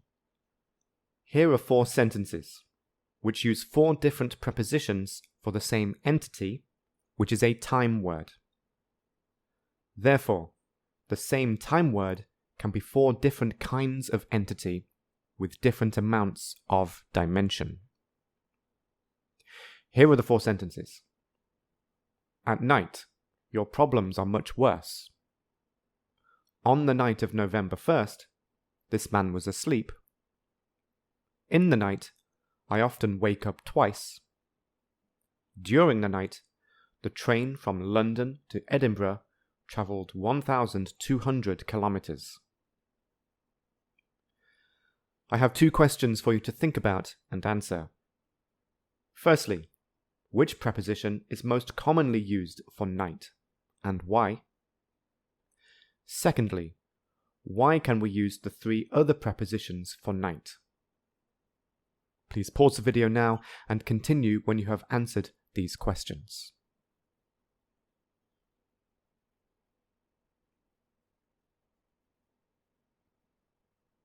Let's have a look at my answers.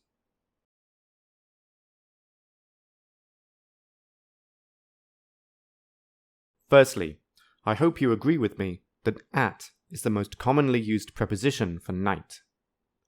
This contrasts the other time words for the parts of a day, such as morning, afternoon, and evening, which all use in. Therefore, we say at night, but in the morning, in the afternoon, and in the evening. Why is this? Pause the video to work out the answer to this question.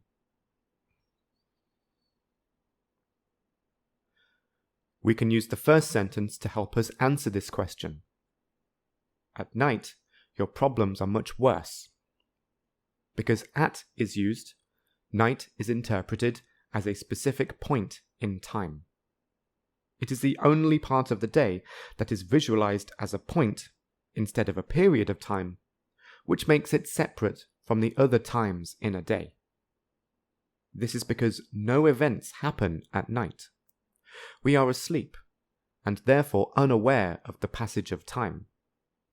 For this reason, it is not interpreted as a period of time in this sentence. We can use the grammar of the sentence to support this. Are is a stative verb, so no action is happening in the sentence. Instead, it is simply describing a static state of affairs. On is used in the second sentence. On the night of November 1st, this man was asleep, because on is used for slightly longer periods of time, such as days. And in this sentence, night refers to the part of the day that the event happened. In the third sentence, in the night, I often wake up twice. The night is interpreted as a longer period of time, rather than a point in time. This is due to the nature of the information in the sentence. Unlike the first sentence, which simply describes a state, the third sentence describes an event which happened, because the person in the sentence woke up. However, the 2 events which happened, waking up twice, are probably short, because he or she probably went to sleep soon afterwards.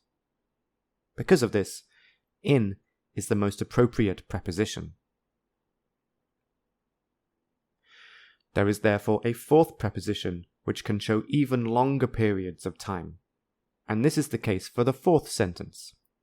During the night, the train from London to Edinburgh travelled 1,200 kilometres. The action in this sentence is prolonged and lengthy, because the train travelled a large distance. Therefore, during is the most appropriate preposition, because it visualizes night as an extended period of time. We can again use grammar to support this, because travel is a dynamic verb, and dynamic verbs express actions.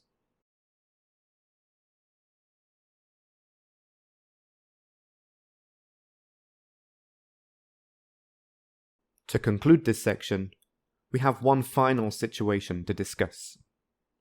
To begin, allow me to recap what we've learned so far. When the preposition in is used, the second entity is visualized as, conceived of, or imagined as a three-dimensional area which has inside space, which the first entity can therefore go inside. We call this area a container. A room, a building, and a box are all spatial containers in the world around us.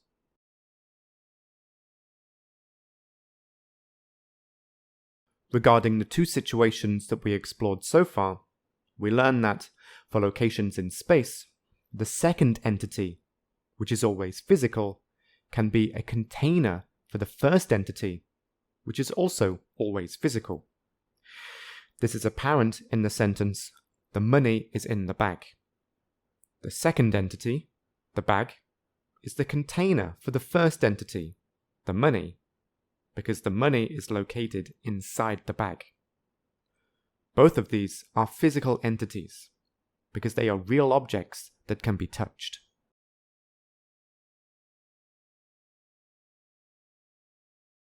Regarding the second situation, for locations in time, the second entity, which is always an amount of time, can be a metaphorical container for the first entity, which is always an event.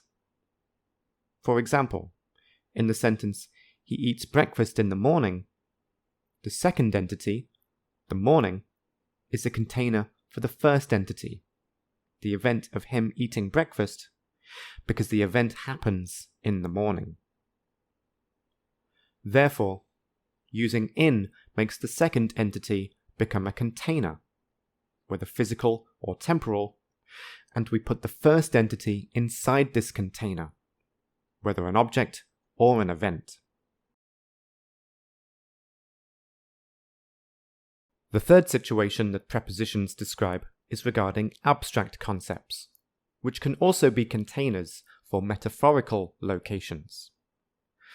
At first, it can be difficult to understand that the second entity in these sentences is a container, so you must think about these sentences in the same way as spatial and time containers, because the principle is the same.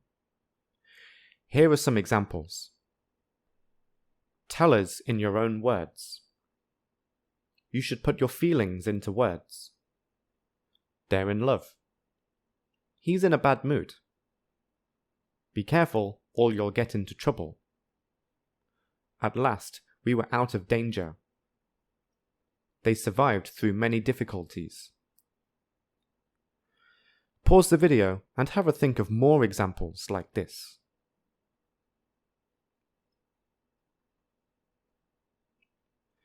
You can see that, in addition to abstract locations, there are also examples of abstract source, goal, and path movement. These again follow exactly the same principle as the spatial and time movement situations. Thus, in sentence 5, trouble is a goal container that we can get inside. In 6, danger is a source container that we can get out of.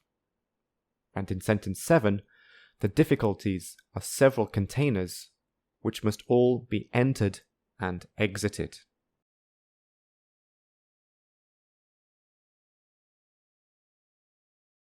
Do you remember that, at the beginning of this episode, I shared with you some interesting questions to think about? One of them asked why English speakers fall in love and not fall on love. Because, physically, we usually fall on something, not in something.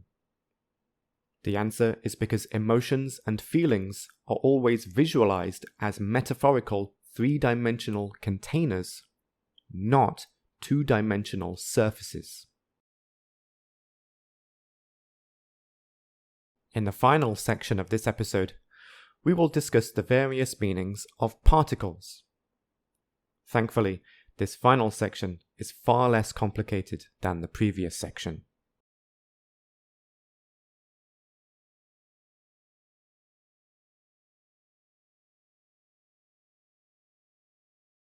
Remember that particles are always joined to verbs, and the particle is always after the verb. Together, these create phrasal verbs.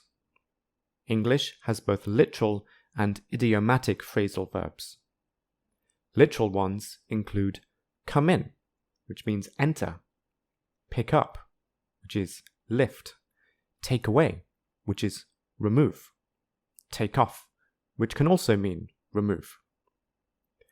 And idiomatic phrasal verbs include call off, which means cancel, carry on, which means continue, let down, which is disappoint, and mix up, which is confuse.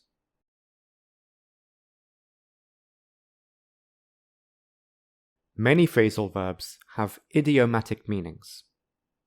So my first question for you is, what does idiomatic mean? Pause the video while you work this out.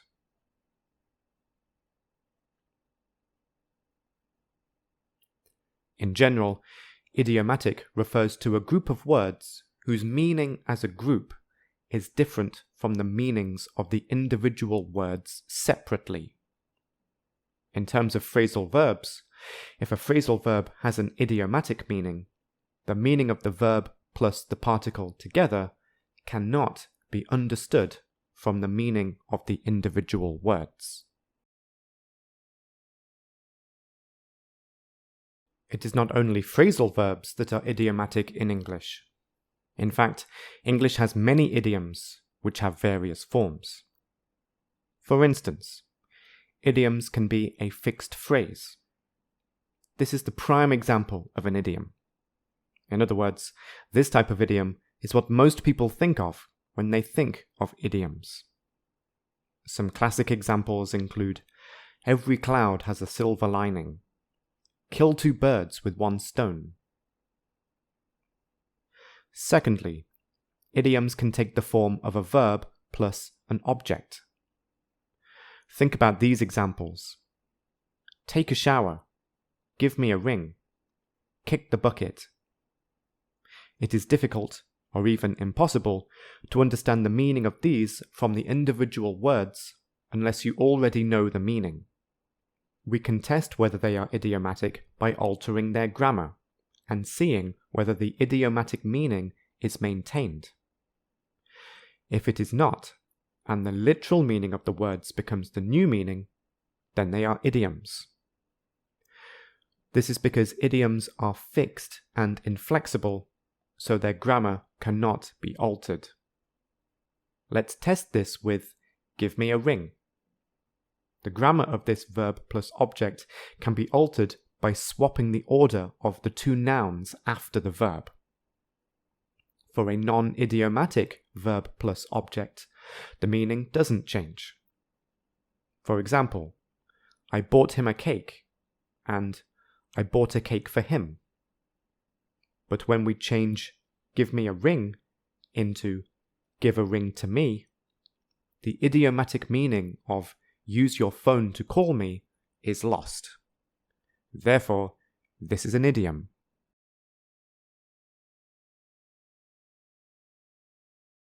Anyway, the final common type of idiom in English is phrasal verbs. Some common examples are break out and pick up. You may have noticed that I listed pick up at the beginning of this section as being a literal phrasal verb. In fact, it has two meanings, one that is literal and another that is idiomatic. The synonym here is the idiomatic meaning. It means to gradually acquire something like a skill, such as I picked up the piano. In idiomatic phrasal verbs, even though the meaning cannot be understood from the individual words, the particle does often add a similar meaning to all the phrasal verbs which contain that particle. Thus, it is possible to use the particle to help us understand the meaning of the phrasal verb, or at least it gives us a clue to understand the meaning of the phrasal verb.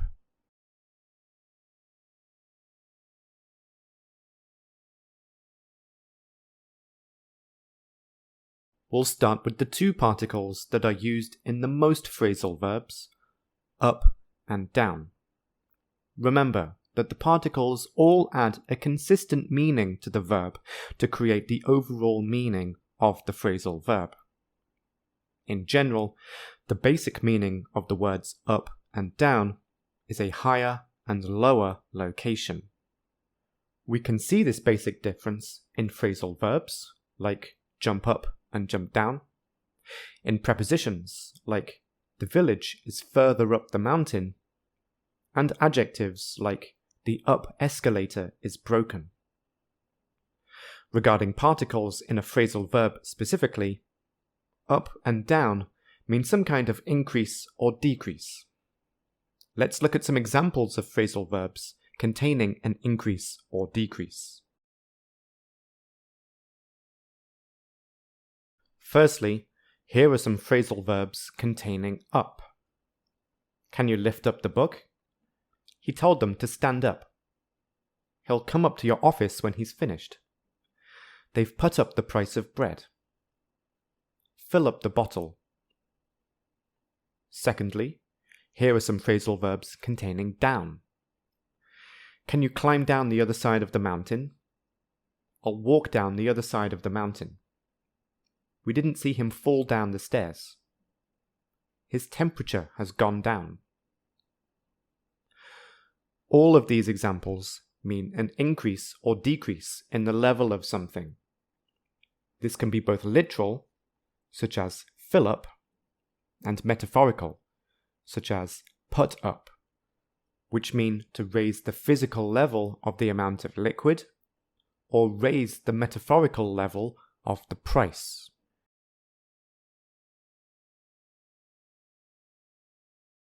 In addition to increases in the level of something, up can also be used to add the meaning of other kinds of increase to the verb.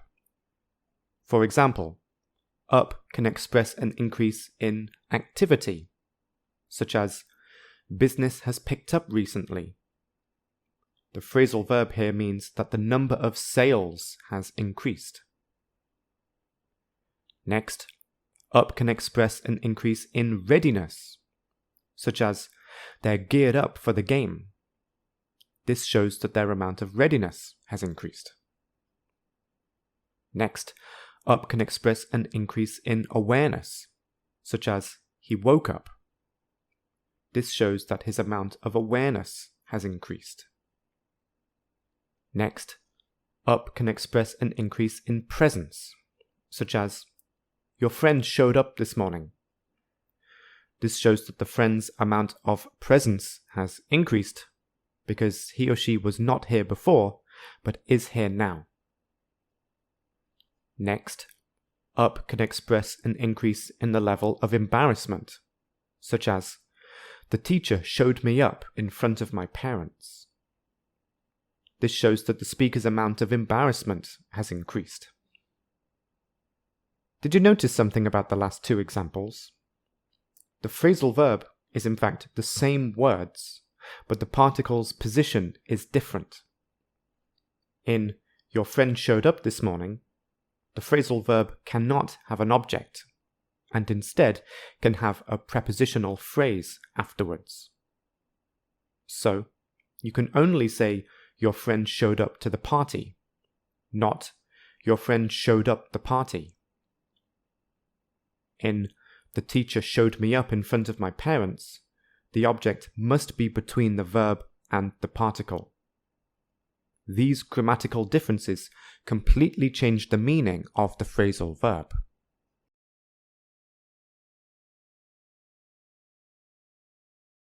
Regarding down, in addition to it expressing the decrease of a level, it can also express a decrease in size. For example, you may say to someone who lost weight, "You have really slimmed down." While you could say, "You have really slimmed," adding down emphasizes the decrease in the person's size. Next, it can express a decrease in activity, such as, "They've calmed down at last." Adding down emphasizes the calmness. Finally, It can express a decrease in readiness, such as, they're trying to wind down the business. This means that they intend to slowly close their business by selling everything and not buying more products. This therefore shows that their readiness to run their business is decreasing, because they are less prepared and less willing to run it. Sometimes, down not only adds the meaning of a decrease, but it can also add a negative meaning to the phrasal verb and a negative tone to the sentence, such as something finishing forever. Compare these two sentences with and without down. They closed the factory. They closed down the factory. Without down, it means that the factory has temporarily closed. But with down, it means that it has closed permanently. In the sentences, my car broke down and my car broke, adding down means that it has severely broken and has significant problems that will require a lot of money to fix. Without down, it means that there is a small problem, but the car can probably still be driven until it is fixed. Thus, the problem hasn't permanently broken the car.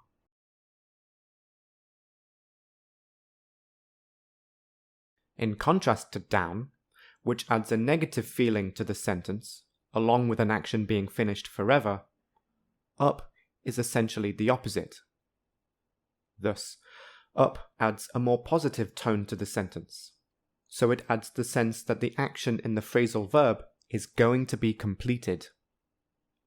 Thus, the action is moving towards a final positive goal. For example, compare these pairs of sentences.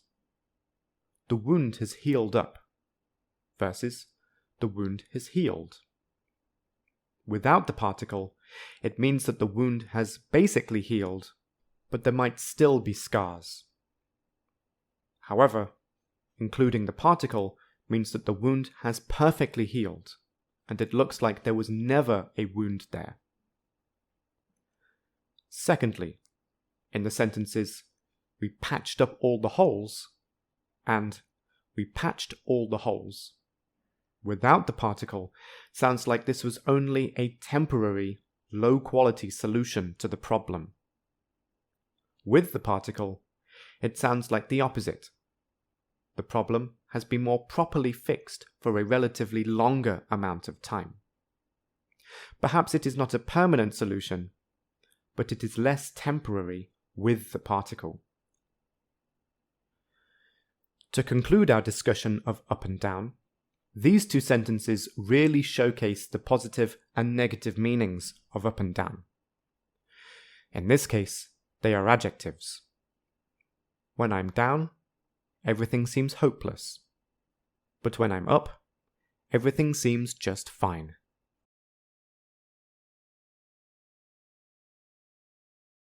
Here is a summary of the information we've just discussed about the particle up.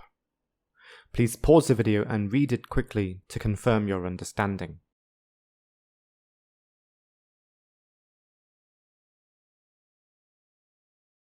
And here is a summary of the information we've just discussed about the particle down. Please pause the video and read it quickly to confirm your understanding.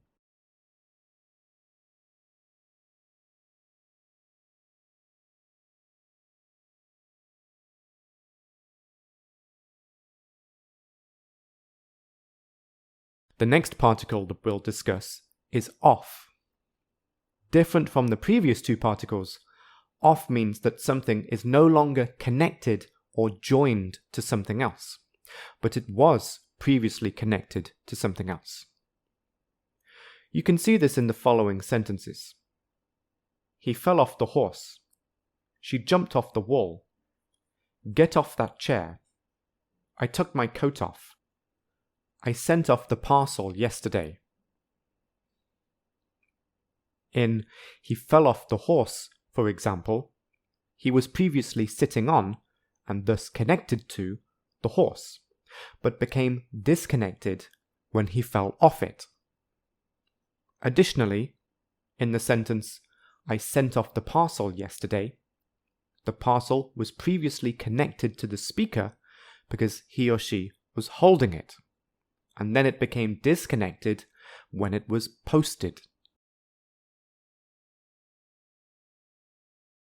Importantly, the examples on the previous screen are all literal and concrete, because the entities that became disconnected all physically existed in the real world. However, off can also be used metaphorically.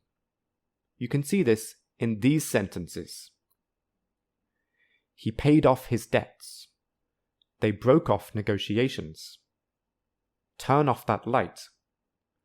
The frost killed off many plants. In the first, the debts and him became disconnected because the debts ceased to exist. And in the final sentence, off adds a similar negative tone and sense of permanency to the sentence as down does. Thus, if you say, the frost killed many plants, it means that the cold weather killed the flower and the leaves, which are the parts of the plant above the ground, but the heart of the plant below the ground is still alive, and the flowers and leaves will grow again from the beginning next year. However, adding the particle, the frost killed off many plants, means that the entire plant, above and below the ground, has been killed, so the plant will never grow again in the future.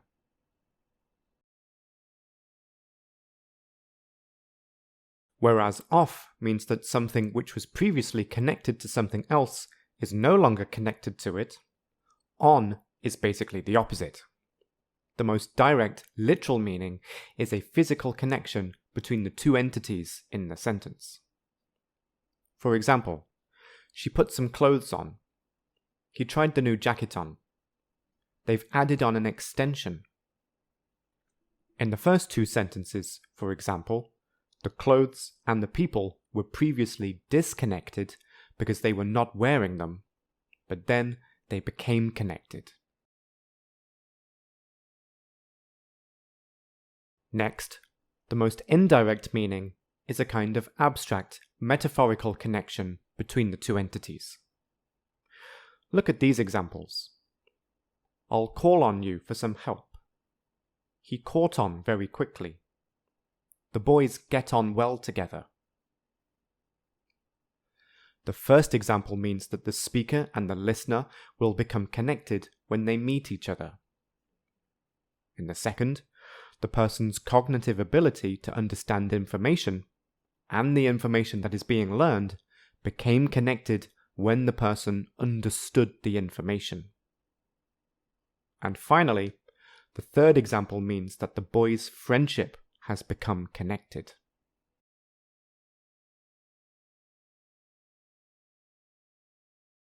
In some phrasal verbs, in addition to on creating a connection, it can also mean that the connection which was already established is continuing to happen. For example, they kept on working. Could you hold on for a minute? I asked him to stop, but he drove on. Some surrendered, but the others fought on. All of these could be rephrased as continued to. They continued to work. Could you continue to hold for a minute? I asked him to stop, but he continued driving. Some surrendered, but the others continued to fight.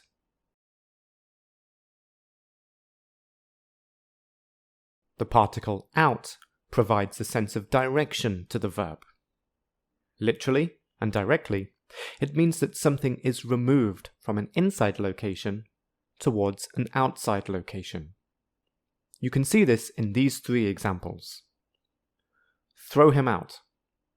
We were lucky to get out alive. Are you coming out tonight?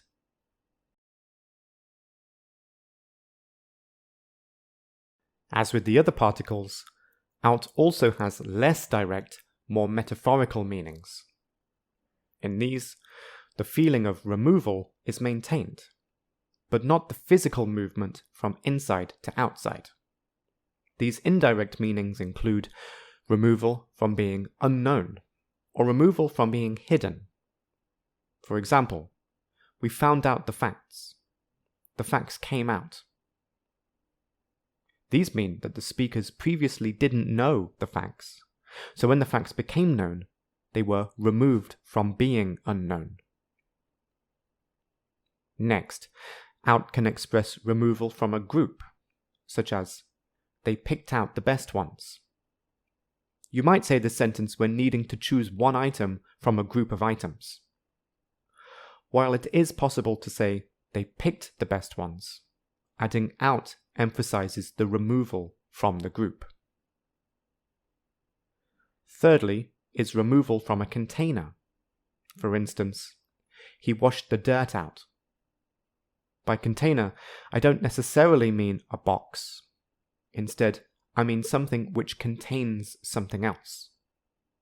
So, if your clothes are dirty, then they contain dirt, which can be removed by washing out the dirt. Finally, is removal from obligation, such as, he backed out of the agreement. Thus, there was previously an agreement, but he decided to cancel the agreement, thus removing himself from the agreement.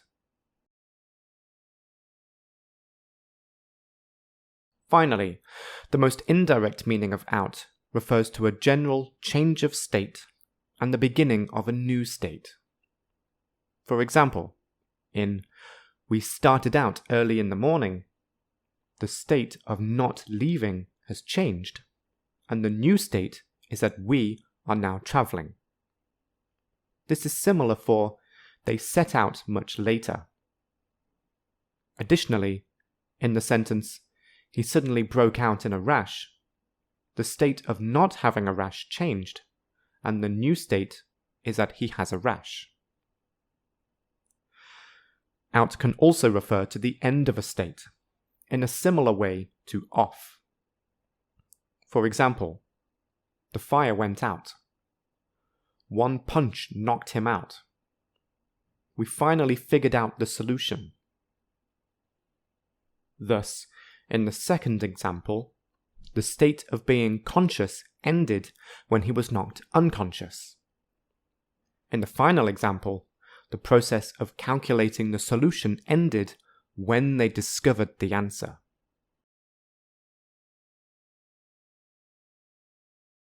The final particle that I'll discuss is away. This particle directly means that something is no longer connected or joined. If this definition sounds familiar, it is because it has a very similar function to off. Have a look at these sentences. The girl stayed, but the boy ran away. Someone took the boxes away. We chased him, but he got away. In the first sentence, the boy was with the girl, but then he became disconnected or separated from her when he ran away. The third sentence has a very similar meaning. And in the second sentence, the boxes became disconnected from their original location.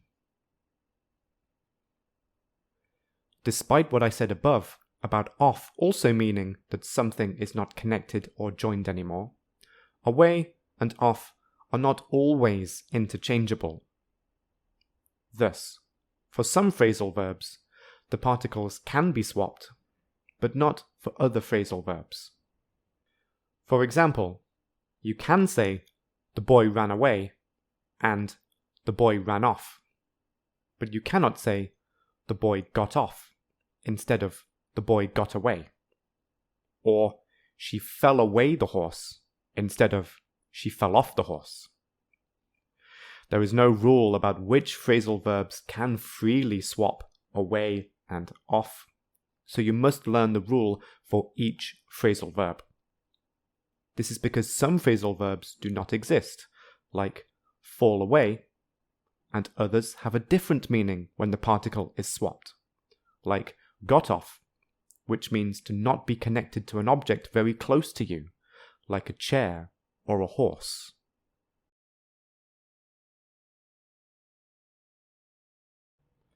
Regarding the indirect meaning of away, it means that an action is happening in an unrestrained way, or without control.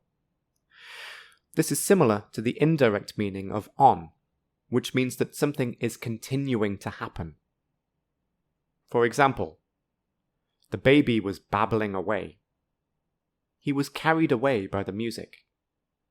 The soldiers were firing away all night. The fool was throwing away all his money. Some of these are interchangeable with on, whereas others aren't. For example, you can say, the baby was babbling away, and the baby was babbling on, and the soldiers were firing away all night, and the soldiers were firing on all night. But you can't say, he was carried on by the music, and the fool was throwing on all his money. Again, you need to learn the rule for each phrasal verb.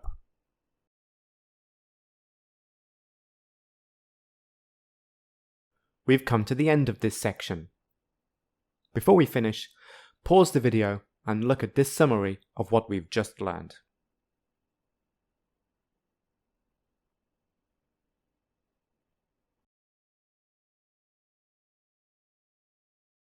Let's finish with an activity.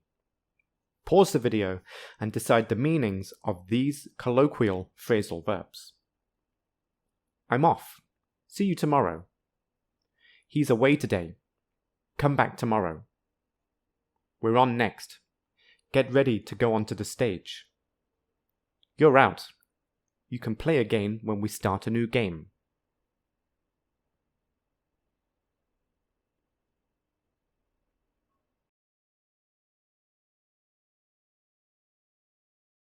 I'm off. See you tomorrow means the speaker is leaving and saying goodbye, because the speaker will no longer be connected to the location.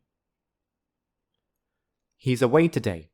Come back tomorrow means he is not in the present location, so again, this person is not connected to the location. We're on next. Get ready to go onto the stage means it is time to join in a performance, so we will become connected to the stage. And you're out. You can play again when we start a new game means that the player has lost the game, so is no longer playing the game because he or she has been removed from the game. This is the end of the video about prepositions and particles.